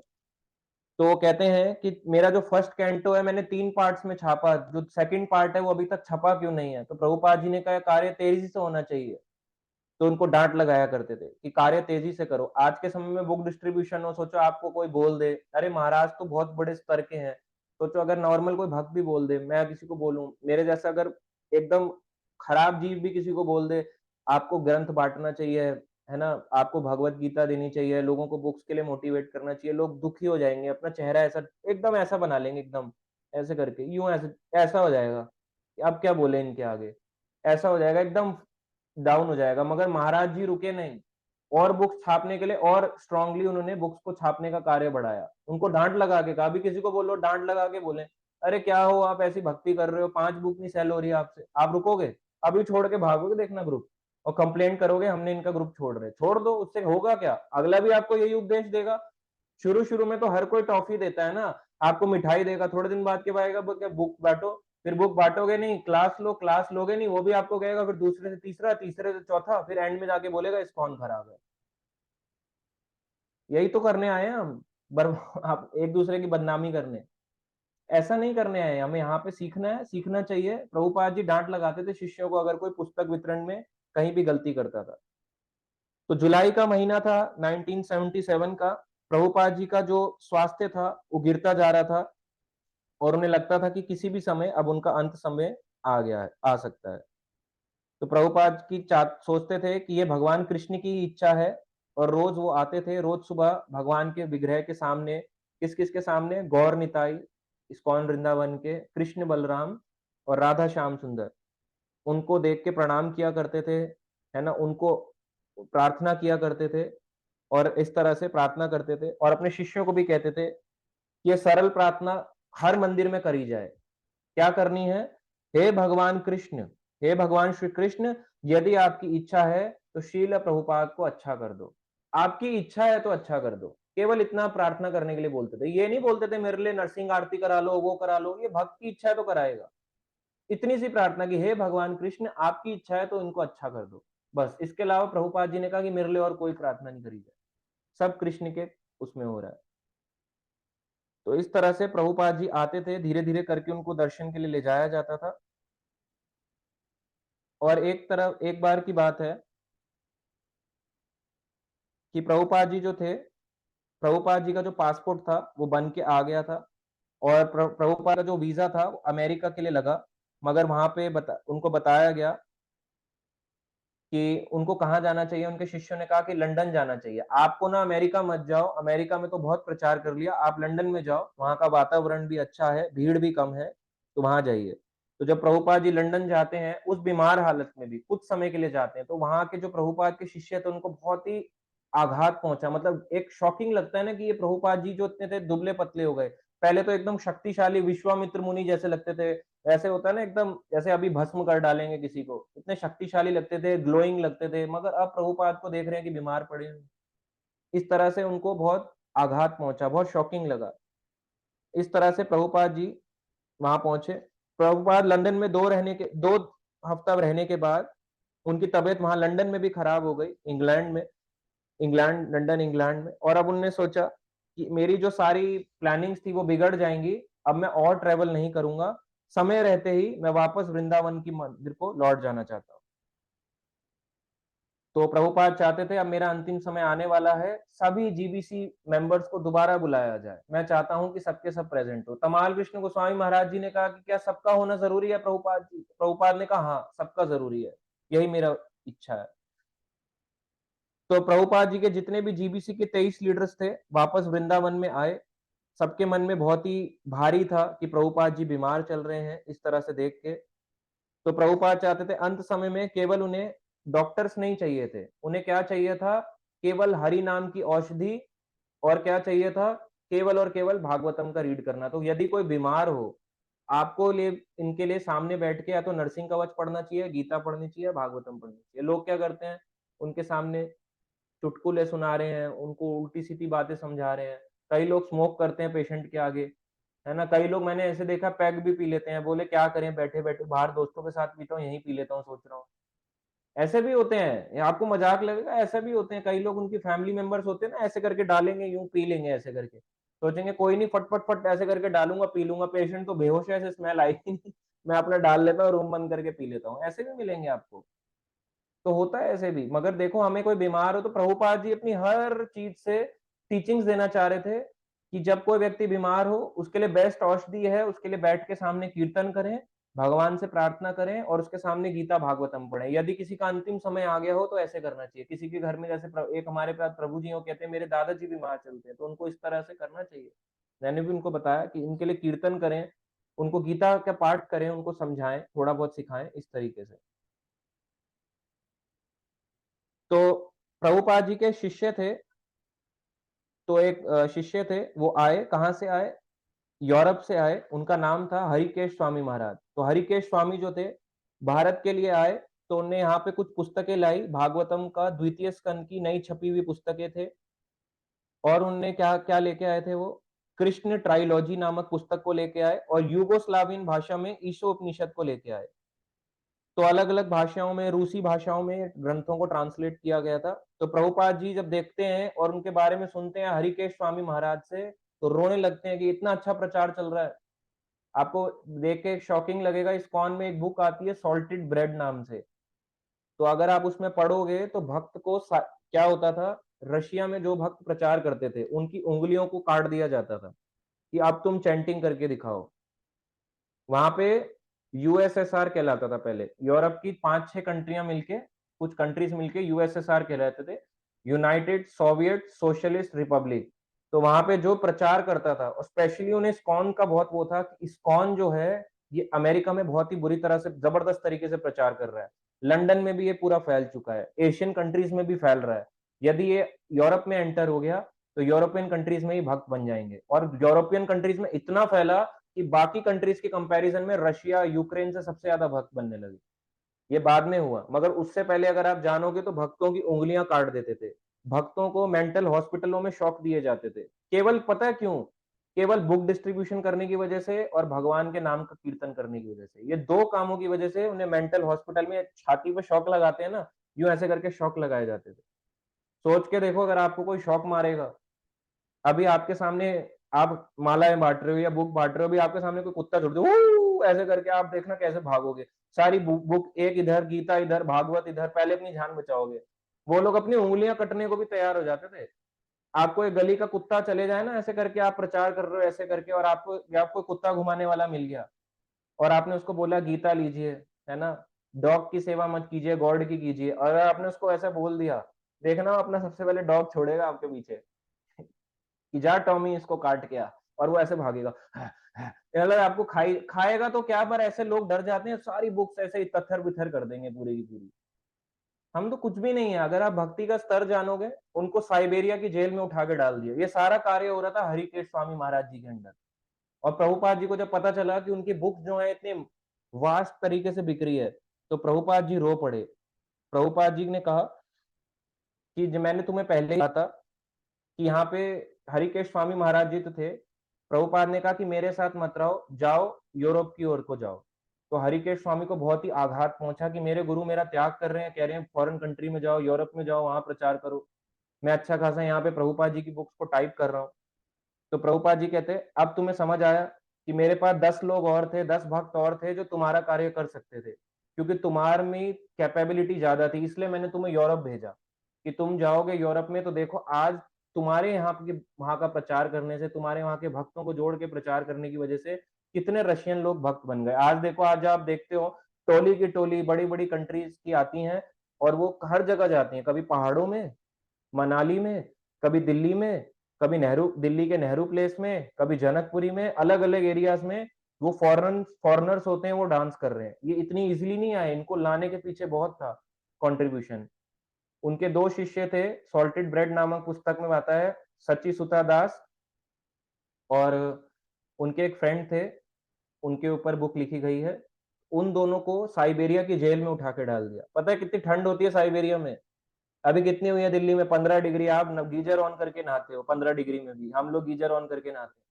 वहां का टेम्परेचर था -60 डिग्री, -60 डिग्री, -70 डिग्री, ऐसे टेम्परेचर रहता था। नहाने को पानी उनको जबरदस्ती नहलाया, वो लोग जबरदस्ती नहाया करते थे कि हमें रोज सुबह आरती करनी है। उनको पीटा जाता था, कोड़े मारा जाते थे, और उनसे काम कराया जाता था स्लेव्स की तरह।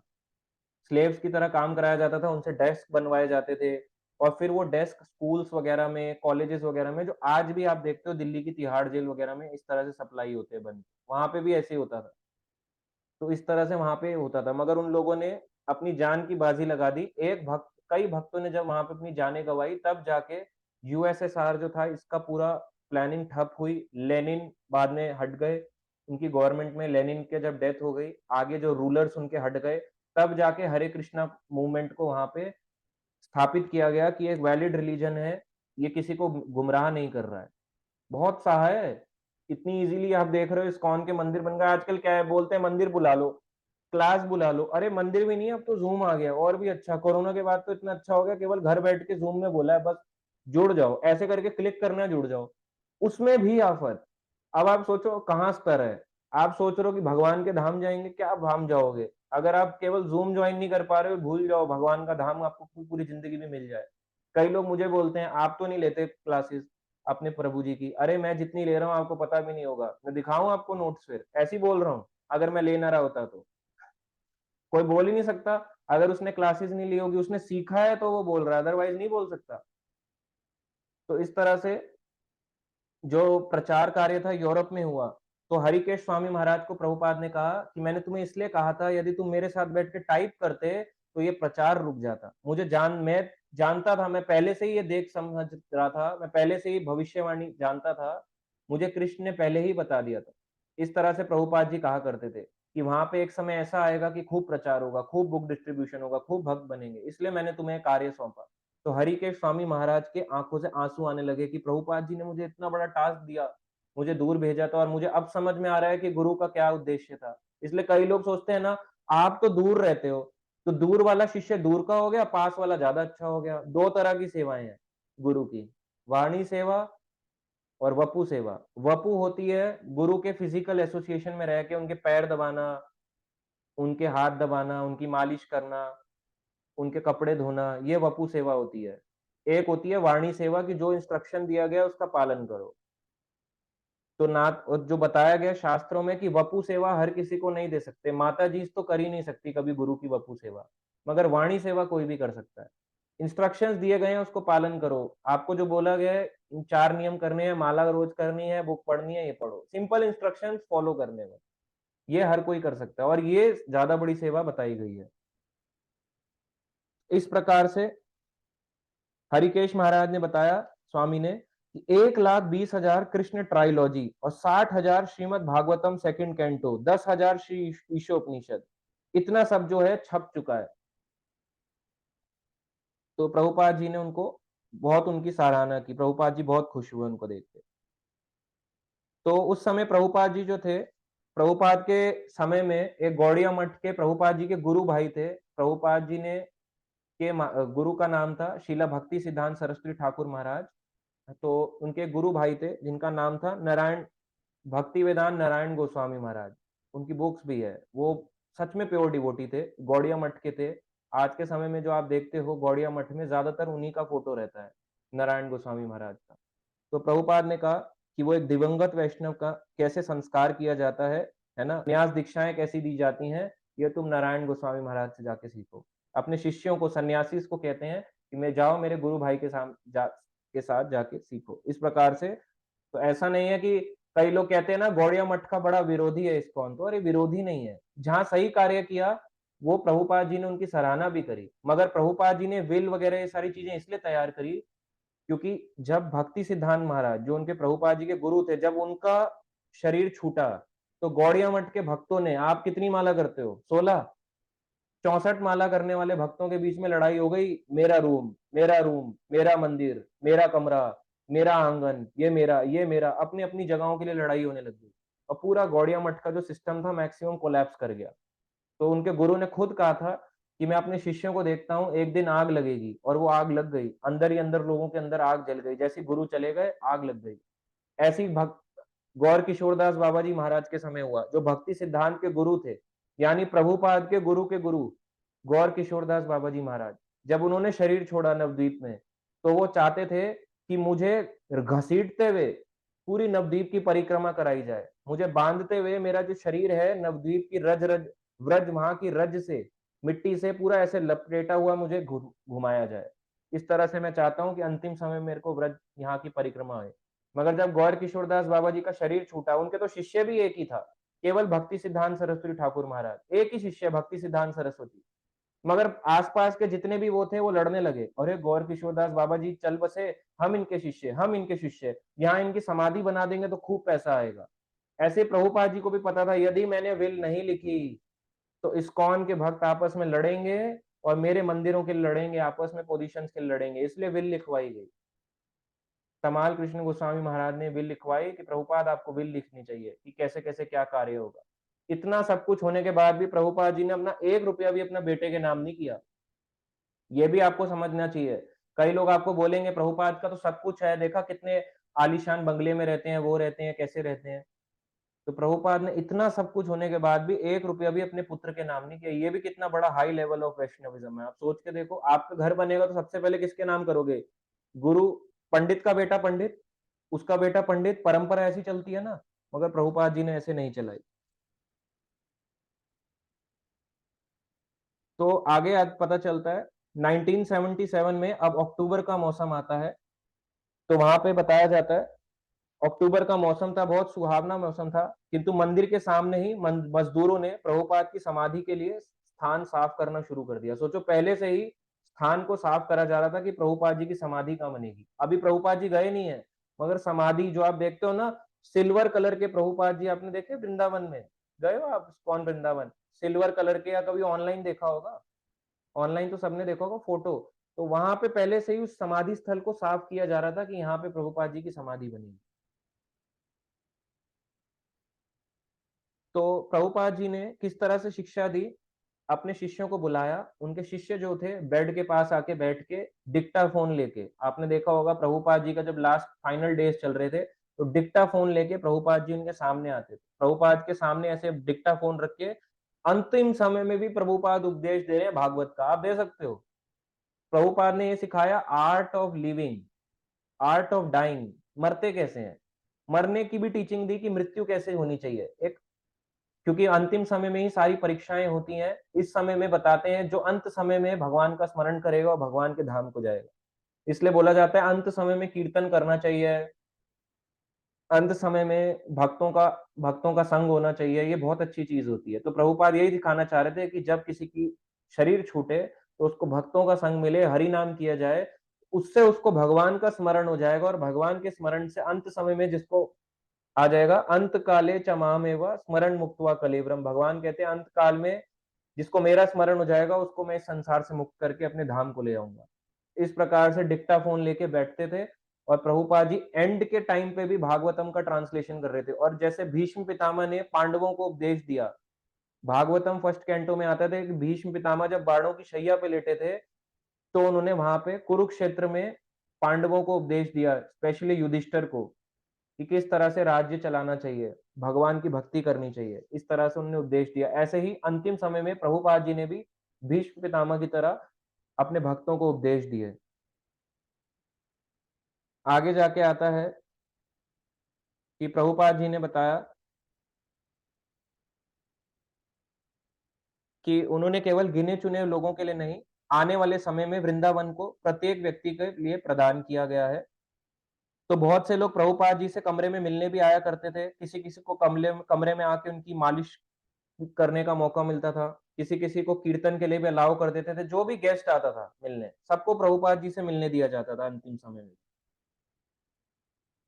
तो इस तरह से प्रभुपाद जी जो थे सबको प्रोत्साहित कर देते अपने अंत समय में भी।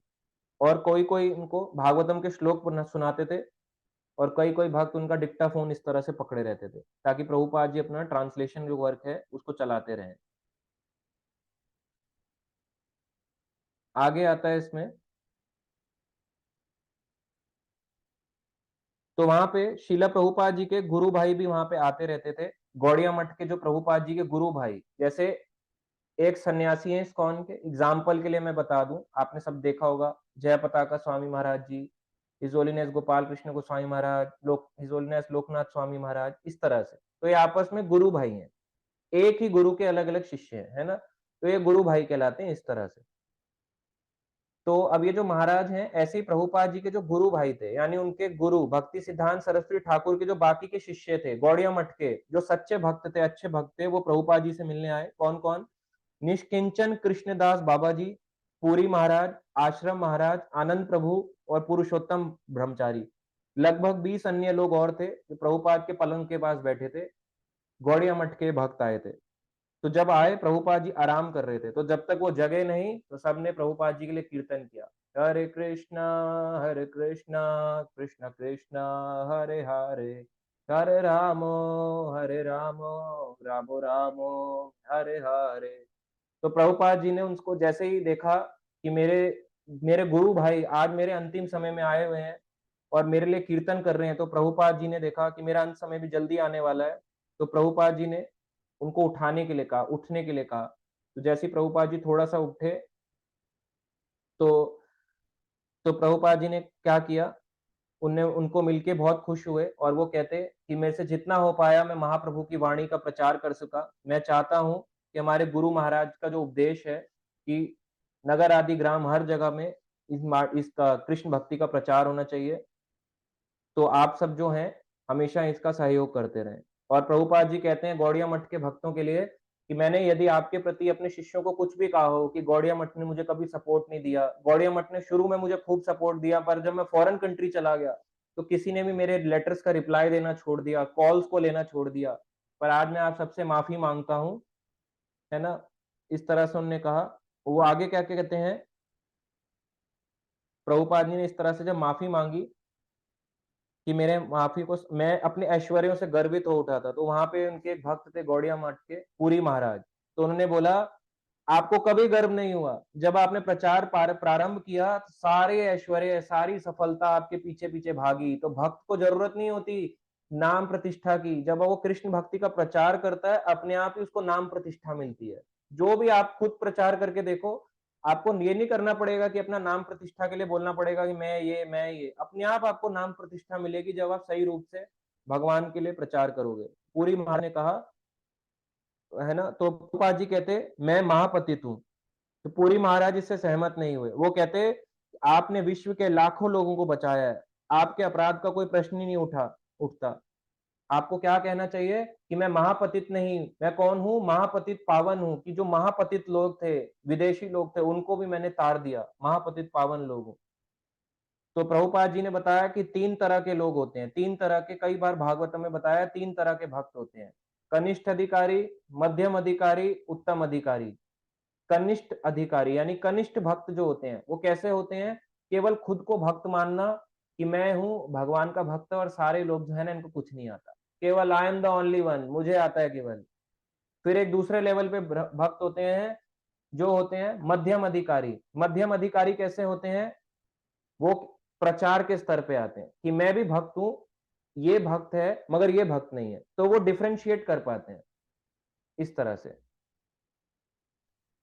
तो जो मध्यम अधिकारी होते हैं वो एक भक्त में और अभक्त में डिफरेंशिएट करते हैं, और जो उत्तम अधिकारी होते हैं, उत्तम भक्त होते हैं, वो किसी में डिफरेंशिएट नहीं करता, वो सबको भक्त मानता है। वो ये मानता है कि ये वृंदावन की चींटी भी है ना, ये मुझसे बढ़ के है, ये वृंदावन का कुत्ता भी मुझसे बढ़ के है, ये जो गली का कुत्ता है ये भी मुझसे बढ़ के है, ये जो प्रभु जी है ना जिनको कुछ नहीं आता ये भी मेरे से बढ़ के। उत्तम अधिकारी ये है। मगर कई लोग अपने आप को उत्तम मानते हुए मूर्खता भी करते हैं, वो सोचते हैं मैं उत्तम बन गया हूँ। उत्तम नहीं हो आप, क्योंकि आप पढ़ लिख नहीं रहे हो तो सोचते हो मैं उत्तम बन गया हूँ, मैं कितना पोलाइट हो गया हूँ ना। जब आप इतना पढ़ लिख जाओ, इतना प्रचार कर जाओ, तब पता चलेगा आपका उत्तम का लेवल आया या नहीं। ये नहीं कि पढ़ा लिखा कुछ नहीं, कुछ बोला नहीं, बोल रहे बड़ा उत्तम भक्त है, उत्तम नहीं है तब तक वो। आप उसको भक्त बोलो, उत्तम भक्त मत बोलो। उत्तम अधिकारी थे प्रभुपाद जी। प्रभुपाद जी अपने भक्तों को माफी मांग रहे हैं, मगर प्रभुपाद जी ने जब प्रचार करा तो मध्यम अधिकारी के स्तर पे आए, और वैसे देखा जाए तो प्रभुपाद जी उत्तम अधिकारी थे। वापस मध्यम अधिकारी से क्षमा याचना मांगने लगे कि मैंने जो भी कहा, मैंने केवल अपने गुरु की सेवा के लिए अपने ऐसे वचन कहे। तो इस तरह से प्रभुपाद जी के लिए जब अंतिम समय और निकट आने लगा, तो प्रभुपाद के शिष्य लोकनाथ स्वामी महाराज बैलगाड़ी लेके आए कि अंतिम समय में प्रभुपाद जी के लिए कि अब उनको परिक्रमाएं करा देनी चाहिए। तो जो तमाल कृष्ण गोस्वामी महाराज थे उन्होंने बिल्कुल भी, तमाल कृष्ण ने कहा कि मैं इनको मैं अलाउ नहीं करूंगा, तो वो बिल्कुल भी खुश नहीं हुए। प्रभुपाद जी ने कहा अच्छा, अच्छा टाइम है, अंतिम समय में परिक्रमा हो जाएगी तो मुझे परिक्रमा करनी चाहिए। मगर आगे जाके उनके भक्तों ने उनको कहा कि जो रास्ते हैं वो इतना खराब है, यदि उसमें से होकर जाएंगे तो प्रभुपाद जी का शरीर जो है वहीं पे अपने प्राण त्याग सकते हैं, और प्रभुपाद जी के शरीर के लिए बिल्कुल भी ठीक नहीं है। तो इस तरह से प्रभुपाद के शिष्य रोने लगे। जब वो रोने लगे तो प्रभुपाद ने जाने का जो था वो मना कर दिया कि मुझे बैलगाड़ी से ले जाके परिक्रमा ना कराई जाए। तो बताते हैं प्रभुपाद जी ने जिस दिन शरीर छोड़ा उस दिन की डेट थी 14 नवंबर, आज है 17 नवंबर। तो 14 नवंबर 1977, 1977। अब देखो कहां से इसने स्टोरी स्टार्ट करी थी, अप्रैल मई, फिर उसके बाद अक्टूबर, फिर अक्टूबर से अब आ गए नवंबर।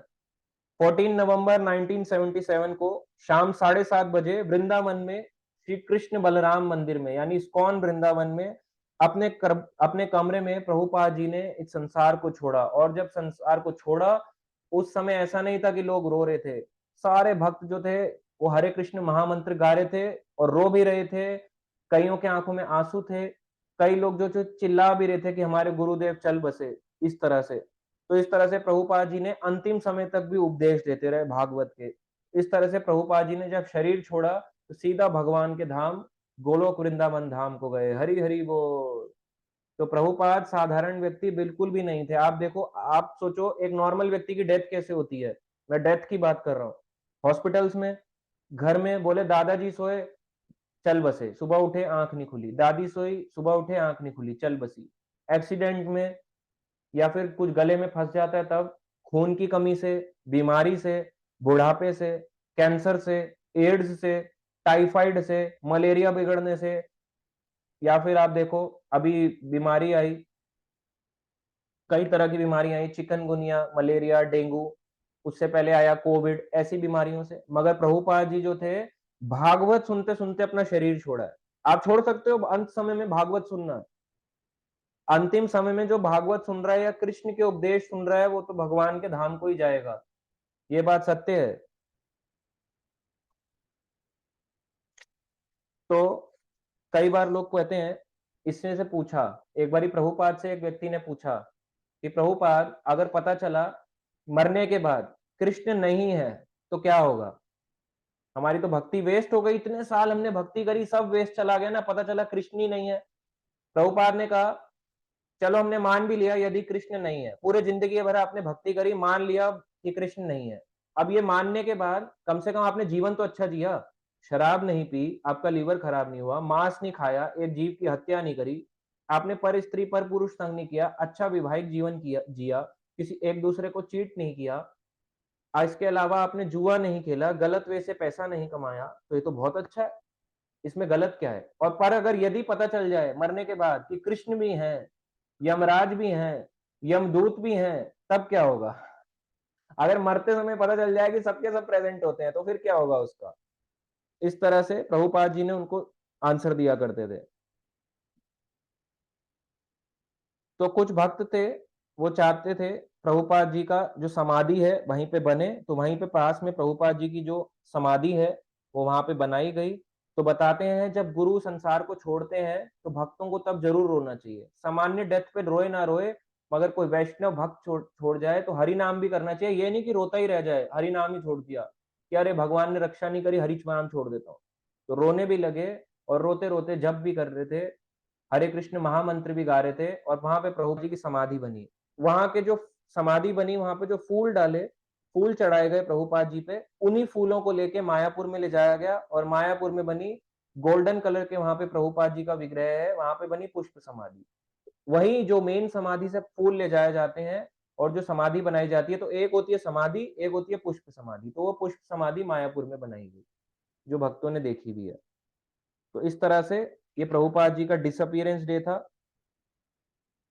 तो जब सारे संसार में ये मैसेज फैला, तो प्रभुपाद जी ने एक, वहां भागवतम का लिखा हुआ एक श्लोक था, जिसको भक्त पढ़ के वापस उनको थोड़ा बेटर फील होने लगा। उनमें उसमें लिखा था भागवतम की एक जगह पे, शिष्य तथा गुरु कभी विलग नहीं होते, क्योंकि जब तक शिष्य गुरु के आदेशों का पालन करता है, गुरु हमेशा उसके साथ रहता है। यह वाणी की संगति कहलाती है। यही क्या है? वाणी की संगति, वपु संग नहीं, वाणी संग। शारीरिक उपस्थिति वपु कहलाती है। जब तक सशरीर विद्यमान रहता है, तब तक शिष्य को गुरु के भौतिक शरीर की सेवा करनी चाहिए, और जब गुरु शारीरिक रूप से उपस्थित नहीं रहता, तो शिष्य को गुरु के आदेशों का पालन करना चाहिए। अगर कोई सच में अपने आप को कहता है मैं इस्कॉन में जुड़ा हूँ, प्रभुपाद जी के मूवमेंट में हूँ, तो उसको प्रभुपाद के आदेशों का पालन करना चाहिए। यदि वो नहीं कर सकता, तो वो इस्कॉन का डिवोटी नहीं है, अभी प्रयास कर रहा है, जुड़ा नहीं है। इस तरह से उसको करना चाहिए। तो शुरुआत में कुछ भक्तों के लिए ऐसा कर पाना कठिन था। जो निष्ठावान थे उनने तुरंत इसको अपना लिया, और प्रभुपाद जी के वियोग में रह के प्रभुपाद जी की वाणी को, सेवा को करने लगे, और प्रचार कार्य को और जोर शोर से आगे बढ़ाने लगे। ऐसे ही गोपियों ने भी करा। गोपियां कहती हैं गोपी गीत में, तब कथा अमृतम तप्त जीवनम, कि जो कृष्ण की कथाएं है ना, ये जीवन को तप्त कर देगी, है ना, ये जीवन को तृप्त कर देगी आपके। आपका जीवन जो अधूरा है ना, अधूरे जीवन को ये कृष्ण कथा तृप्त कर सकती है। ऐसे ही जब कृष्ण मथुरा चले गए ब्रजवासियों को छोड़ के, तो जो गोपियां थी वो वियोग में, कृष्ण के वियोग में रोती थी, कृष्ण के वियोग में कृष्ण की कथाओं को सुनती थी। तो जहां पे बताया जाता है, जहां पे कृष्ण की कथाएं होती हैं, वहां पे साक्षात कृष्ण प्रेजेंट होते हैं। जहां पे गुरु का गुणगान किया जाता है, गुरु के आदेशों का पालन किया जाता है, गुरु सदैव उसके साथ होते हैं। वो कभी अकेला नहीं है, उसको लग रहा है मैं अकेला हूँ, अकेला नहीं हूँ। आप फंस गए, आपको आपको ये बात गलत लगती है, आप लोग मेरे से, वही वो लोग कहते हैं कि झूठ बोल देंगे क्या फर्क पड़ेगा। सब जानते हैं, जो आपको गाइड कर रहा है वो सब जानता है, आपके हृदय में भी परमात्मा है। जो आपको गाइड कर रहे हैं, जो आपके गुरु हैं, उनके हृदय में परमात्मा है। आप उनसे झूठ बोलोगे, आपके हृदय का परमात्मा, इनके गुरु के बैठे परमात्मा यहाँ जो है, सब ट्रांसफर यहाँ पे कर देंगे, इन्फॉर्मेशन प्रकट कर देंगे कि देखो इन्होंने झूठ बोला है। तो झूठ बोलना सॉल्यूशन नहीं होता। बोले झूठ बोल के जो गुजारा करेंगे, जिंदगी काटेंगे, ये सॉल्यूशन नहीं है। देखा जाता है नॉर्मल टाइम पे कि यदि महापुरुष कोई मरता है, जब भी किसी महापुरुष के जाने का समय होता है, तो उसके साथ-साथ उसका योगदान भी समाप्त हो जाता है। मगर प्रभुपाद के जाने के बाद इस्कॉन ऐसा फैला, जब प्रभुपाद थे 108 मंदिर थे, आज इस्कॉन के पास 800 से ऊपर मंदिर हैं। जब प्रभुपाद जब प्रभुपाद प्रेजेंट उस समय में थे, तो उस समय जो बुक डिस्ट्रीब्यूशन था प्रभुपाद की इतनी लैंग्वेजेस में नहीं था। आज के समय में चाइनीज में, मैंड्रिन लैंग्वेज में भी सुखदेव गोस्वामी भागवत सुना रहे हैं। मैंड्रिन लैंग्वेज में भी भगवत गीता सेल करी जा रही है। तो आप देखो, जाने के बाद ज्यादा प्रचार। ऐसे कृष्ण के वियोग में गोपियों की जो भक्ति थी और प्रगाढ़ता से बढ़ गई। तो वियोग में भक्ति करना, इसको कहते हैं विप्रलम्भ भाव, मोड ऑफ सेपरेशन। मगर कई लोग इतने सेपरेट हो जाते हैं, क्लासेस भी छोड़ देते हैं, सब कुछ छोड़ देते हैं, कहते हैं सेपरेट हो गए। प्रभु जी आपने कहा था मोड ऑफ सेपरेशन की भक्ति सबसे ऊंची होती है, तो हम सेपरेट ही हो गए बिल्कुल, क्लासेस से छोड़ दिया हमने आपका संग। ये ये भक्ति है, बताओ। तो ये क्या भक्ति है? ये तो आपके कैटअप धर्म हुआ ना, ये तो आपने गलत संग पकड़ लिया। इस तरह से प्रभुपाद जी का ये पूरा जीवन था।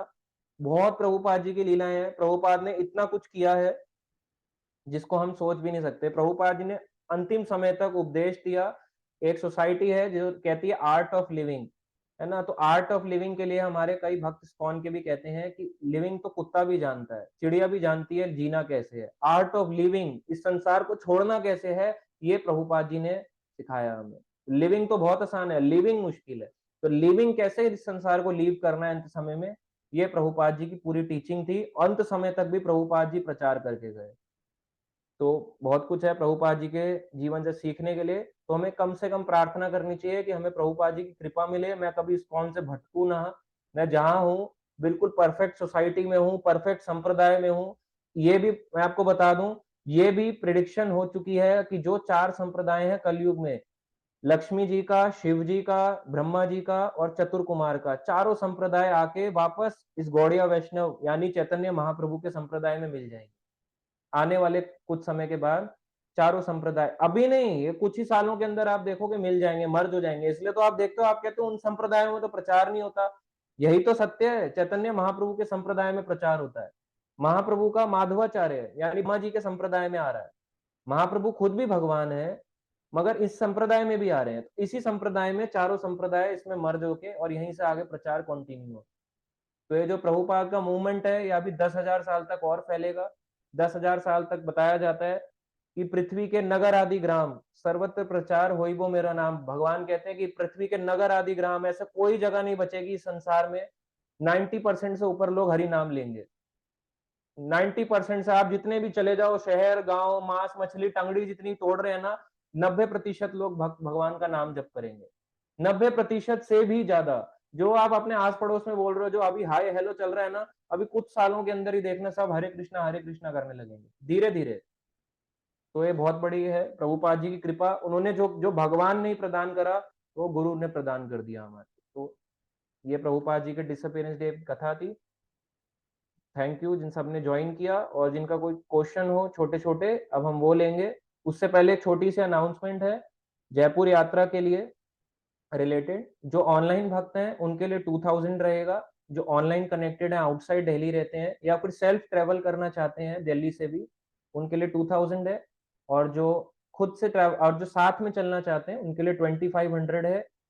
ट्रेन इंक्लूडिंग ट्रेन, रहना यानी स्टे, और तीसरा प्रसादम, ये इंक्लूडेड रहेगा। और जो अलग से आना चाहते हैं उनके लिए 2000 है। इस तरीके से ये 2 पैकेजेस हैं। जल्दी आप कंफर्म करें ताकि उसकी प्रॉपर टाइमली बुकिंग्स भी कराई जाए। और दूसरा ये है कि संडे को जो होगा, कल भी एक क्लास होगी ग्लोरीज ऑफ एकादशी, क्यों रखनी चाहिए आपको पता होगा, मगर और हम ग्लोरीज के बारे में चर्चा करेंगे, कुछ और फैक्ट्स के बारे में जानेंगे। कई लोग कहते हैं ना, इस कौन की एकादशी बाकी एकादशियों से अलग क्यों है, ये आपको कल पता लगेगा। और कुछ और ऐसी चीजें जो कि संडे को होंगी, तो संडे को भी आप क्लास में आए, जो भी हो अमोघ लीला प्रभु जी से मिले, भक्तों से मिले, और उसके बाद अमोघ लीला प्रभु जी आधे पौने घंटे के लिए ऑनलाइन ऑफलाइन सेशन दोनों को देके फिर वो अपना जाएंगे आगे फर्दर क्लासेस के लिए, और मैं वहीं रहूंगा, और जिसको मिलना होगा साथ में प्रसाद पाना होगा या जो भी करना होगा डाउट वो पूछ सकता है। आगे हम फर्दर भी क्लासेस लेते रहेंगे इसी तरीके से। ठीक है, रायो प्रभु जी का लेंगे। हाँ जी, हरे कृष्ण प्रभु जी, काफी इंटरेस्टिंग लेक्चर था, काफी कुछ सीखने को भी मिला। लेकिन प्रभु जी वो डाउट था कि अगर श्रील प्रभुपाद जी का डिसअपियरेंस बताया जा रहा है कि 14 नवंबर 1977 7:30 PM को, तो अभी हम मतलब आफ्टर 3 डेज की उनका डिसअपियरेंस डे मतलब ऐसे बता रहे हैं। वो हाँ, उस दिन जो तिथि थी ना, देखो आज कौन सी तिथि है, आज तिथि देखो आप, हम तिथि देखते हैं ना, हम तो डेज, हम तो इंग्लिश कैलेंडर के हिसाब से नहीं देख रहे ना, हम तो तिथि के हिसाब से मनाते हैं। जैसे जन्माष्टमी होती है, सब चीजें होती है, रोज हर साल एक डेट पे नहीं आती ना। नहीं आती। हाँ बस वही है, आज चतुर्थी है ना, 14th है, चतुर्थी है जी। इसलिए, फोर्थ है, सॉरी 14 नहीं, फोर्थ चतुर्थी, उस समय भी चतुर्थी था। अच्छा, तिथि के अकॉर्डिंग। ठीक है प्रभु हाँ, जी, हरे कृष्ण। हरे कृष्णा। हाँ, यश माने प्रभु जी। अभी तो सॉरी मैं अटेंड नहीं कर पाया ज्यादा, आपको पता ही मैं बात कर रहा हूँ। मेरा ज्यादा कुछ क्वेश्चन नहीं है, लेकिन एक बात मुझे सताती है हमेशा कि जब भी कोई मायावादी या विरोधी सिद्धांत वाला व्यक्ति मेरे सामने आता है तो उसको मैं कन्विंस करता हूँ, तो मुझे ज्यादातर चीजों का रेफरेंस याद नहीं आता। मतलब अगर मैं उसे कोई चीज बताऊँ तो मुझे ये याद नहीं आता कि ये भगवत गीता से ली है, मगर ये भगवत गीता के कौन से श्लोक से ली है, क्योंकि गीता क्लास तो बहुत लॉन्ग चल रहा है और उसमें मैं बहुत समय से गया नहीं। हाँ, आप एक भगवत गीता का एक परमानेंट श्लोक पकड़ लो, 7.24, ये पकड़ लो, बार बार उनको बोलते रहो कि ईश्वर निराकार नहीं है, बुद्धिहीन व्यक्ति सोचता है। भगवान कृष्ण कहते हैं कि कौन सा पहले बोला मैं प्रभु जी? निराकार था, 7.24, कि पहले मैं निराकार ओके। था, अब मैं साकार रूप में आया हूँ। हम्म। बार बार उन्हें यही श्लोक दिखाते रहो, यही कोट करते रहो बस। वो आपको अपने तर्क ठीक वितर्क है देगा, प्रभु। व्याकरण देगा, बोलो मुझे व्याकरण नहीं सीखनी है, आप बस आप कुछ गलत लोग हो तो गए हो प्रभु जी बात। भगवत गीता भी नहीं मानते, वो बोलते वो अर्जुन के लिए थी, हमारे लिए नहीं है। हाँ तो फिर तो पागल है वो। इन्हें तो नहीं और क्या, समझ। देखो आप एक पागल को उपदेश देने जाओगे, अब कई लोग कहते हैं लोग हम जो प्रचार करते हैं ना वो मानते नहीं है। अब आप एक, मैंने यही तो बोला, अब आप कौओं को उपदेश देने जा रहे हो। अब हंस अपनी आवाज निकालेगा, कौआ अपनी आवाज काव काव करेगा, वो अपनी काव काव करता रहेगा, अब अपनी आवाज निकालोगे। तो मोर जो होता है वो सबको बहा देता है, ऐसी हंस भी सबको बहाता है, कौआ जो होता है उससे सब घृणा करते हैं। तो वो अपना काव काव करेगा, लोग उससे घृणा ही करने वाले हैं, उसको कौओं को समाज ही पसंद करेगा। जब तक कौआ अपनी मूर्खता नहीं त्यागेगा और सही एसोसिएशन नहीं करेगा तब तक वो नहीं लगता। अब कई लोग होते हैं कि कौवा ही बना रहना चाहते हैं जिंदगी भर, तो उन्हें कौवा बने रहने देना।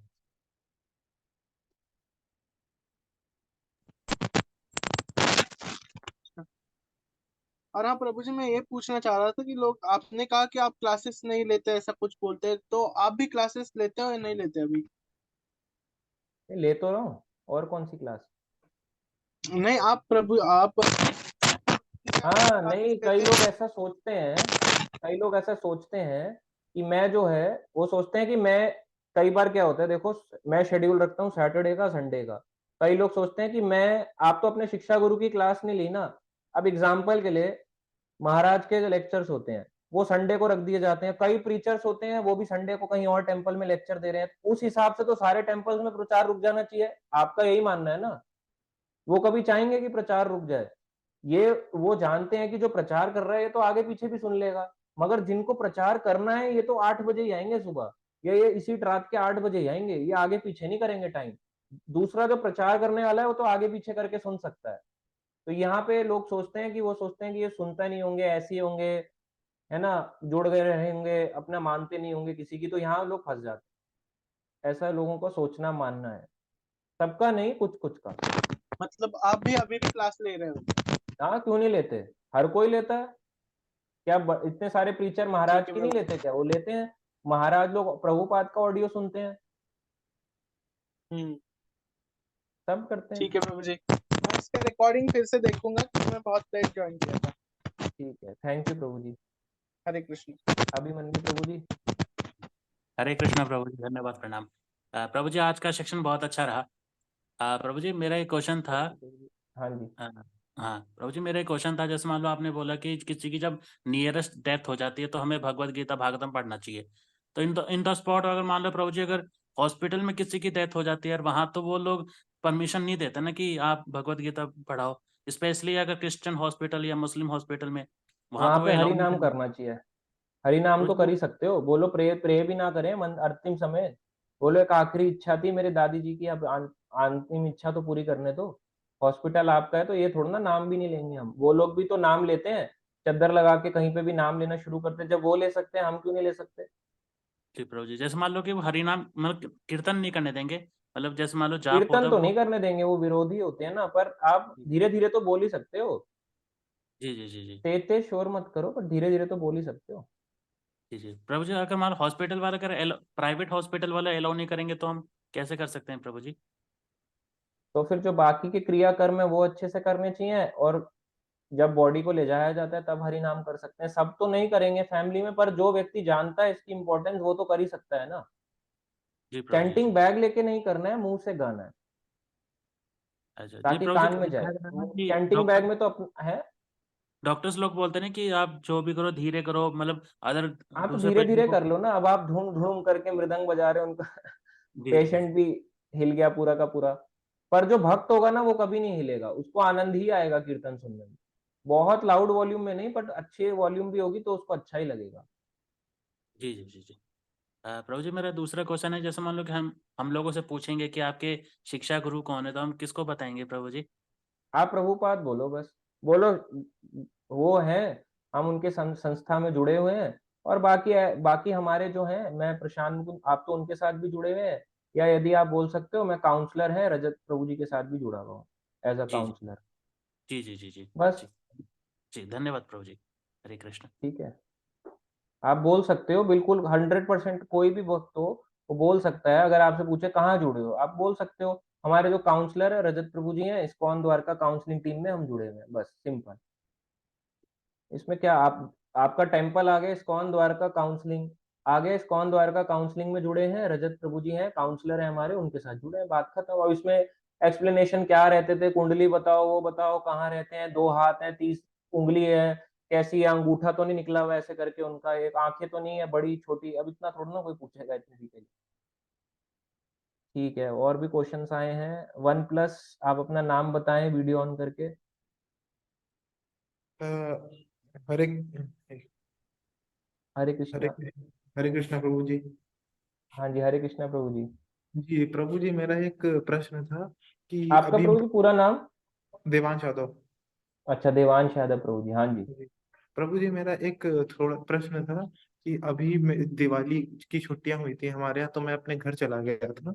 तो हाँ मतलब मैं जहाँ हॉस्टल में था तो अच्छे से हरे कृष्णा महामंत्र सब कुछ करता था। 2 माला अभी मैं कर रहा हूँ, क्योंकि मैं अभी इनिशियल स्टार्टिंग में कर रहा हूँ। तो अभी मैं 2 माला कर रहा हूँ। और आपने बताया था कि जो कैटेगरी वाइज आपने भेजा नहीं था, बुक्स पढ़नी है बाय द हाँ। वे ऑफ कृष्णा, वो सब अभी धीरे धीरे पढ़ रहा हूँ। मैं इनिशियल स्टेज में हूँ।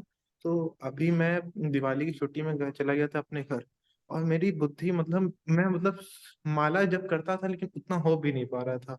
और मेरी उस वक्त इतनी बुद्धि भटक गई थी, मैं बता नहीं पाऊंगा किन किन चीजों में भटकी थी, लेकिन बहुत भटक गई थी। 2-4 दिन तक मेरी बुद्धि बहुत भटक रही थी। फिर अभी जब मैं घर वापस आ रहा था तभी मेरी बुद्धि बहुत सारी भटक रही थी। फिर मैं आया तो मैं बहुत रोने लगा कि मतलब क्या हो रहा है। मैं अभी इनिशियल स्टेज में हूँ, स्टार्टिंग में हूँ। और मतलब इतनी बुद्धि भटक रही, मैं कैसे भगवान पे छोड़ कर पाऊंगा, कैसे हो पाएगा? मैं तो छूट जाएगा भगवान के प्रति भक्ति। तो मतलब मैं इसका इतनी मैं परेशान था, मैं मंदिर भी चला गया भगवान कृष्ण के। मैंने दंडवत भी किया, सब कुछ करा। लेकिन बहुत परेशान हो गई, पता नहीं। अभी तो मैं बच गया भगवान की कृपा से। अभी तो मैं सही, आज आपके वीडियो लेक्चर हुआ उसकी वजह से मैं फिर से अपनी एक राइट पाथ पर आ गया। लेकिन फिर बुद्धि भटकेगी, क्योंकि मैं तो अभी स्टार्ट ही किया है मैंने। कैसे मैं उस पर आ पाऊंगा? मैं बहुत परेशान रहता हूँ इस चीज में। हाँ तो बुद्धि है ना उसको, वो तो भटकेगी। और बाकी मैंने आपको बोला, जब आप यहाँ पे हो स्टूडेंट लाइफ में, तो अपने वहाँ पे आपके कॉलेज में भी जो भक्त है ना उनको थोड़ा सा जोड़ लो अपने साथ में। अकेले अकेले भक्ति करोगे तो लोग ज्यादा आपको गलत गाइड करेंगे, मिसगाइड करेंगे, उल्टी सीधी चीजें बताएंगे, बोलेंगे जी अरे देख उस लड़की को देख, इसको देख, आपका दिमाग और भटकेगा। तो नहीं बेटर नहीं है प्रभु। ऐसे कोई ऐसे ऐसे लोग पकड़ो जो थोड़े धार्मिक हो, कम से कम भक्त हो तो बेस्ट है, भक्त ना हो तो धार्मिक हो, कुछ तो हो। अधर्मी जी लोगों का प्रभु साथ जी कर लोगे, बस पकड़ेंगे वो तो आपको कहेंगे अरे कहाँ फंसा हुआ है तू। जी प्रभु जी है, लेकिन वो सब दोस्त भी अभी दिवाली की छुट्टी की वजह से बाहर चले गए हैं, वरना मेरे वो दोस्त हैं, मेरे हॉस्टल में ही रहते हैं। अच्छा, तो जब आप घर पे हो, आपका ऐसे डिस्टरबेंस आ रहा है, तो उस समय में आप बुक रीडिंग करो। अपने कमरे में बैठ के ना रोज सुबह या शाम को जब आपको समय मिले तब बुक रीडिंग करो, ताकि जी आपके पेरेंट्स को भी इश्यू ना हो और आप अकेले से बुक रीडिंग कर लो। पहले भी कर सकते हो बिना नहाए भी, जी जी जी, वही जो पहले ही आपने कर लो। कैटेगरी वाली बुक भेजी है। हाँ, पहले ही पढ़ लो, बिना नहाए पढ़ लो, क्योंकि नहा का सोचोगे वो करोगे तब तक पेरेंट्स आपको प्रॉब्लम कोई ना आए, तो पहले ही पढ़ लो। जी जी भी प्रभु जी, जी धन्यवाद आपका। हाँ, थैंक यू प्रभु जी ज्वाइन करने के लिए। और हमारे साथ है तन्मय घोष प्रभु जी। हरे कृष्ण बाबू जी। बाबू जी आज बहुत लेट हो गया मेरे घर में। आज जो कार्तिक पूजा है ना, उसमें बहुत हाँ, बड़ा फेस्टिवल होता है, तो वहां पर गया था। बहुत लेट हो गया बाबू जी। बाबू जी, अच्छा। मेरा एक क्वेश्चन था कि आपका जो कलयुग में जो राक्षस गुण है, वो भी तो हमारे में प्रेजेंट है, ठीक है। और क्या ऐसे हो सकता है कलयुग में कि किसी राक्षस भेष बदल कर आपका ह्यूमन में आया है, उसे हम पहचान नहीं सकते? ऐसा क्या हाँ, तो कलयुग में सारे ही हो तो सकता है? राक्षस हैं। हाँ हाँ, 100%। ये जितने भी आप आस पड़ोस के अपने पड़ोसी रिश्तेदार देख रहे हो, सब राक्षस ही तो हैं। मांस खा रहे हैं, यूं टंगड़ी तोड़ रहे हैं, राक्षस ही तो है। मांस, किसी का भी मांस खा रहे हैं, पड़ोस का देश है, राक्षस ही तो है पूरा। देखने लेकिन में बाबू जी, गोरे हैं पर देखने में हाँ गोरे हाँ, हैं मगर है राक्षस ही तो है सारे।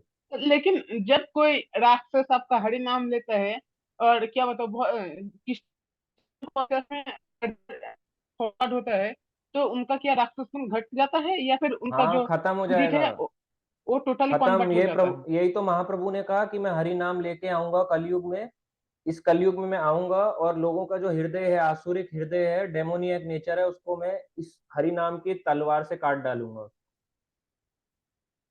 जी प्रभु जी। प्रभु जी, और एक चीज था कि आपका 20 नवंबर को आपका गदाधर दास गोस्वामी का डिसअपियरेंस डे है ना। हाँ।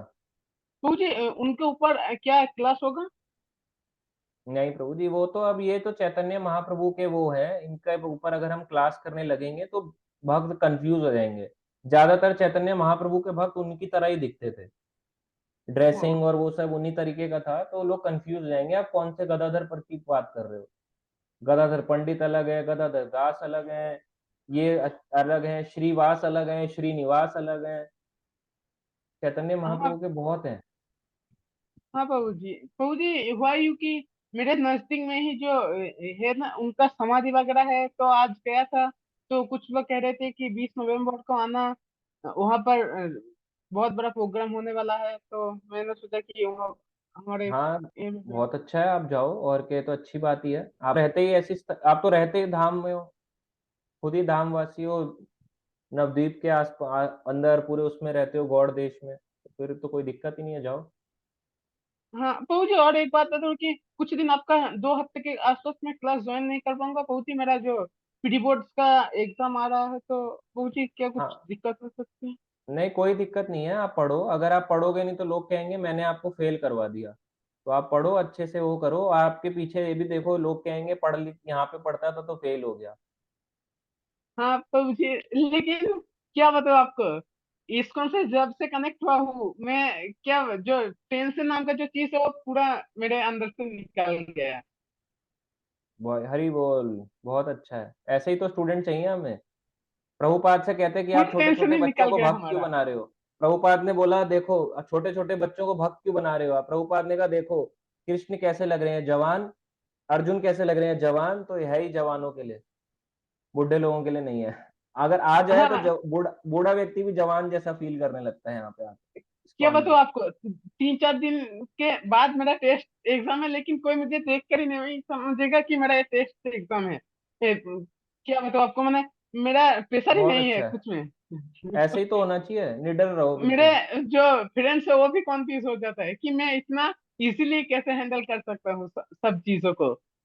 हाँ, बहुत अच्छा है, इसका मतलब आप भक्ति अच्छे से कर रहे हो और क्या। हाँ प्रभु जी, ये सब क्रेडिट जाता है शीला प्रभुपाद को। शीला प्रभुपाद के जो बुक्स है ना, वो पढ़कर मुझे इतना नॉलेज आया कि साइंस का अगर आप हरी 100 बोल, बुक्स लगा लो, उसके बाद भी आपको इतना नॉलेज नहीं मिलेगा। मैं हरी ये हरी कह रहा बोल। हूँ। हाँ, हरी हरी बोल। थैंक यू प्रभु जी, ये बात तो सच है। मैंने भी जब पढ़ी प्रभुपाद की बुक, इसलिए तो मन नहीं करता है, प्रभुपाद की बुक पढ़ने के बाद आपका कुछ और किताब पढ़ने का मन ही नहीं करेगा।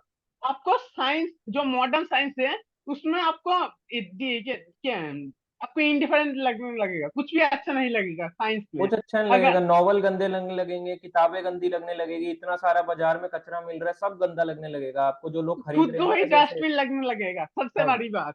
जो हम कितना बुरा है, कितना कचरे में हम घुसा हुआ है। हाँ, thank you Prabhu ji, thank you. तो अभी एक क्वेश्चन और था, अभी हैंड रेज नहीं है, रोजी माता जी चली गई हैं। कुछ और क्वेश्चन चैट बॉक्स में आए हैं, फटाफट लेंगे। न्यू ईयर पार्टी में लोग बजाते हैं ये सॉन्ग। हाँ, वोडका वोडका, मैं समझ गया। आगे चलते हैं।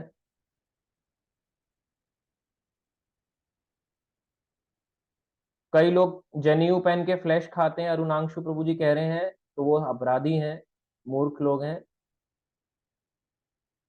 ठीक है,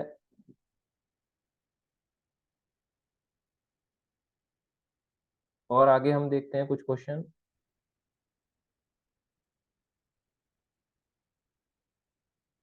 हाँ, अरुणांशु प्रभु जी कह रहे हैं गल्व। आप किसकी बात कर रहे हैं, गल्व ऋषि की बात कर रहे हैं क्या? ये अलग है गल्व ऋषि। शीला प्रभुपाद जी के पढ़ने के बाद ही मेरा स्पिरिचुअल लाइफ में मुंह खुला, बिना गुरु के गॉड नहीं मिलता। हरि बोल। आगे और कुछ क्वेश्चंस हैं, मैं कुछ देख लेता हूं इसमें। अभिमन्यु प्रभु जी कह रहे हैं अगर हॉस्पिटल में, अच्छा ये वाला हो गया अभिमन्यु प्रभु जी का। देन फिर और कोई क्वेश्चंस हैं और नहीं है इसमें? ठीक है, थैंक यू अनीता पात्रा माता जी, आपने कमेंट लिखा है। थैंक यू सभी भक्तों को जिन्होंने अटेंड किया।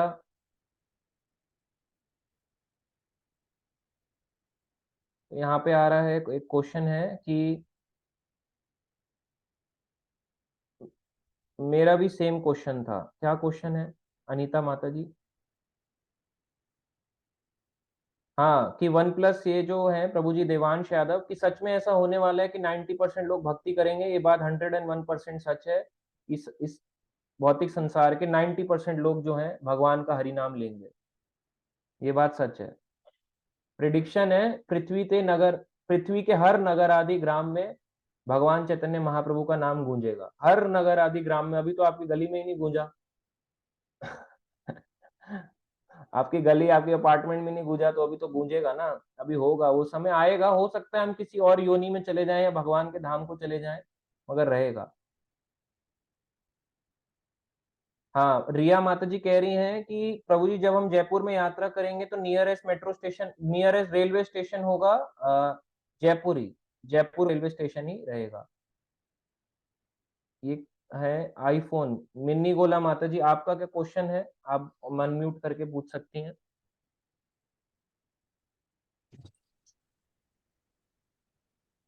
हरे कृष्णा प्रभु जी। हाँ जी माता जी बताएं। प्रभु जी मेरा ये क्वेश्चन है, आपने बोला ना जो जिसका अंतिम समय होता है तो वो गीता सुनते हुए या हरि क्या नाम जो सुनते हुए जाते हैं। तो जैसे मेरी एक कैट थी तो उसकी डेथ हुई थी, तो उस टाइम मेरा भाई भी भगवत गीता पढ़ रहा था। तो मतलब ये मेरे को पूछना था कि उसको मतलब जो बर्थ मतलब जन्म मिलेगा वो इंसान का मिलेगा या कैसे, उनको थोड़ा उसके बारे में जानना भगवान था। के धाम तो नहीं जाएंगी, पर उसका उद्धार हो जाता है। ये भगवान के हाथ में है, या तो उसको कई जो उसकी बुरी स्पीशीज थी उसको टाप जाएगी वो कैट, कैट के उन शरीर में जो आत्मा थी, या फिर वो इंसान भी बन सकती है। दोनों में से एक पॉसिबिलिटी है, पर इतना तो गारंटी है कि कई योनियों को टाप जाएगी। मान लो अगर कई लाखों जन्मों के बाद उसे इंसान बनना था, तो कई बीच के लाखों जन्म बीच के कट जाएंगे, या और अगर डायरेक्ट ये इंसान भी बन सकते हैं। और ये इंसान के साथ ऐसा होता है तो मनुष्य के साथ होता है तो मनुष्य को अगर अंत काल में भगवान का स्मरण आ जाए तो भगवान के धाम, अगर स्मरण नहीं आता तो फिर दोबारा उसको भक्त के परिवार में जन्म मिलेगा, या फिर अमीर घर में जन्म मिलेगा। ये भगवत गीता कहते हैं 6 चैप्टर में। ओके प्रभु जी, thank you Prabhu ji. Thank you माता जी। और ठीक है, तो मैं छोटा सा एक बताना चाहूंगा। जयपुर में हम जाएंगे, मैं आपको बता दूं भक्तों को जो सभी ऐड हैं कि जयपुर में हम मेनली जाएंगे राधा गोपीनाथ टेम्पल, जो 5000 साल पुराने विग्रह है। वज्रनाभ जी यानी कृष्ण के पड़पोते ने खुद स्वयं उसको स्थापित किया है। वो गोविंद देव अब जो वहां पे है वो वृंदावन में नहीं है, वो जयपुर में है। गोपीनाथ जी जो वज्रनाभ ने कृष्ण के पड़पोते जो उन्होंने जो उनको विग्रह को स्थापित किया था, वो विग्रह अब वहां नहीं है वृंदावन में, वो भी जयपुर में है गोपीनाथ जी।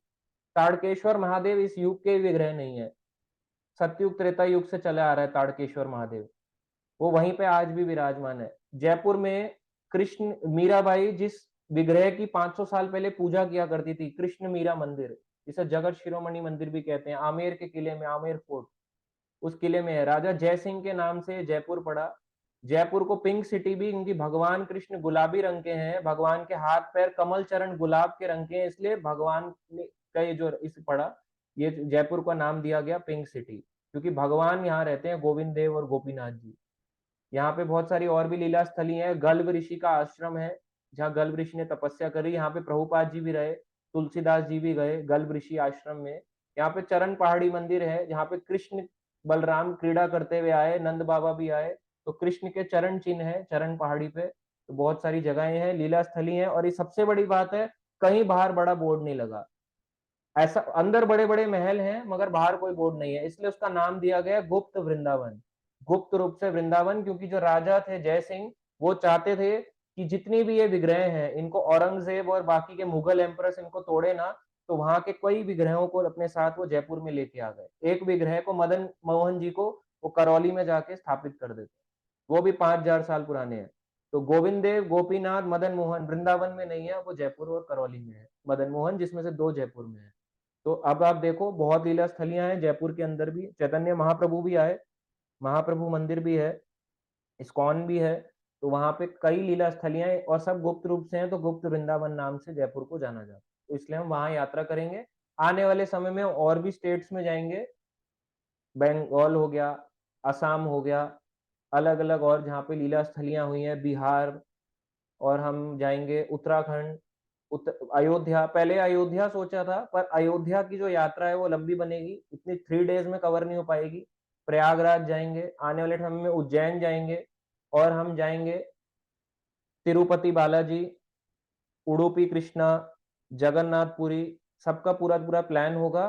फिलहाल जो यात्रा है वो है जनवरी की जयपुर, और मार्च की रहेगी जगन्नाथपुरी। हरी हरी बोल। तो मार्च में जगन्नाथपुरी की यात्रा करेंगे इस तरह से। तो जो चलना चाहेगा वो बिल्कुल चल सकता है, अपने अकॉर्डिंग देखें कि आप किस में जाएंगे, इसमें चलना चाहते हैं या जगन्नाथपुरी यात्रा में चलना चाहते हैं। अभी जो जगन्नाथपुरी की यात्रा का है, डेट्स टिकट्स कुछ कंफर्मेशन नहीं है, मगर जो जयपुर वाला है वो कंफर्म्ड है, डेट्स और सारी डिटेल्स ग्रुप में शेयर कर दी है। जो नहीं जा सकते उनके लिए फिर हम लाइव सेशंस भी वहां से करेंगे, ताकि वो जुड़े रहें, उनको ये ना लगे कि हमने 3 दिन छोड़ दिया है। तो मैं तो किसी को छोड़ता नहीं हूँ मैं तो जोड़े ही रखता हूँ। व्यक्ति परेशान रहता है मगर मैं तो अपनी क्लास चलाता रहता हूँ। जैसे लास्ट टाइम DYPH सर्टिफिकेट हुआ तो हम ऑनलाइन नहीं कर पाए, क्योंकि ऑनलाइन कोई प्रबंध नहीं था। इस बार मैंने सोचा खुद ही ट्राइपॉड स्टैंड ले जाके अपने मोबाइल डेटा से जूम लाइव करो, ताकि आप सबको अमोघ लीला प्रभु जी का संग मिले, अमोघ लीला प्रभु जी के थ्रू भी आप कुछ जाने, सुने, सीखें। क्वेश्चन आंसर सेशन रहेगा इस तरह से। जो ऑफलाइन है ऑफलाइन आए, जो ऑनलाइन है ऑनलाइन आए, और जिनने ऑनलाइन अटेंड किया उन सबको ऑनलाइन सर्टिफिकेट्स मैं व्हाट्सएप पे दूंगा। उसमें अमोघ लीला प्रभु जी का सिग्नेचर भी रहेगा और मेरा भी रहेगा। आप उसे प्रिंट करा सकते हैं, जैसे भी रखना चाहें उसको उस तरह से रख सकते हैं, ठीक है। और बाकी फर्दर डिटेल्स, कल क्लास रहेगी ग्लोरीज ऑफ एकादशी, बहुत अच्छी है, इंपॉर्टेंट है। आने वाली सारी क्लासेस जो होंगी ये ऑनलाइन हमेशा रहेंगी रहेंगी। किसी कारणवश अगर एक या कोई 2 क्लास कभी नहीं हो पाती तो वो इंटरनेट का इश्यू रहता है ऑफलाइन में, नहीं तो सारी हम इसलिए ऑनलाइन करते हैं कि ऑनलाइन में किसी का पैसा भी नहीं लगता, लीड लगाई और शुरू हो गए, बस देखना है आपको। और अच्छे से नोट्स बना सकते हो, कंफर्टेबल एनवायरनमेंट में हो, किसी को कोई दिक्कत नहीं है, किसी को कोई पैसा नहीं लग रहा, केवल समय देना है, ठीक है। थैंक यू सो मच जिन्होंने ज्वाइन किया स्पेशल प्रभुपाद जी के अपीयरेंस डे पे। तो हम चैंट करेंगे सभी, अपने एक एक सांस को राम हरे साहब कृष्णा हरे हरे कृष्णा कृष्णा कृष्णा कृष्णा कृष्णा हरे हरे राम हरे राम राम राम राम राम हरे श्रीला हरे प्रभुपाद की जय, जगत गुरु श्रीला प्रभुपाद की जय, श्रीला प्रभुपाद तिरुभाव दिवस की जय, जय सभी भक्त वृंद की जय। जय हमारे रजत प्रभु जी की जय। नवीन प्रभु जी की जय। Thank you Prabhu ji, Rajat thank you Prabhu so की जय मच। हरे नहीं कृष्णा प्रभु नहीं जी। नहीं प्रभु जी, आप थैंक सब यू सो भक्तों मच की प्रभु जय। जी। Hare Krishna. Thank you Prabhu ji, thank you. Hare Krishna. Hare Krishna, Hare Hare Krishna. Krishna.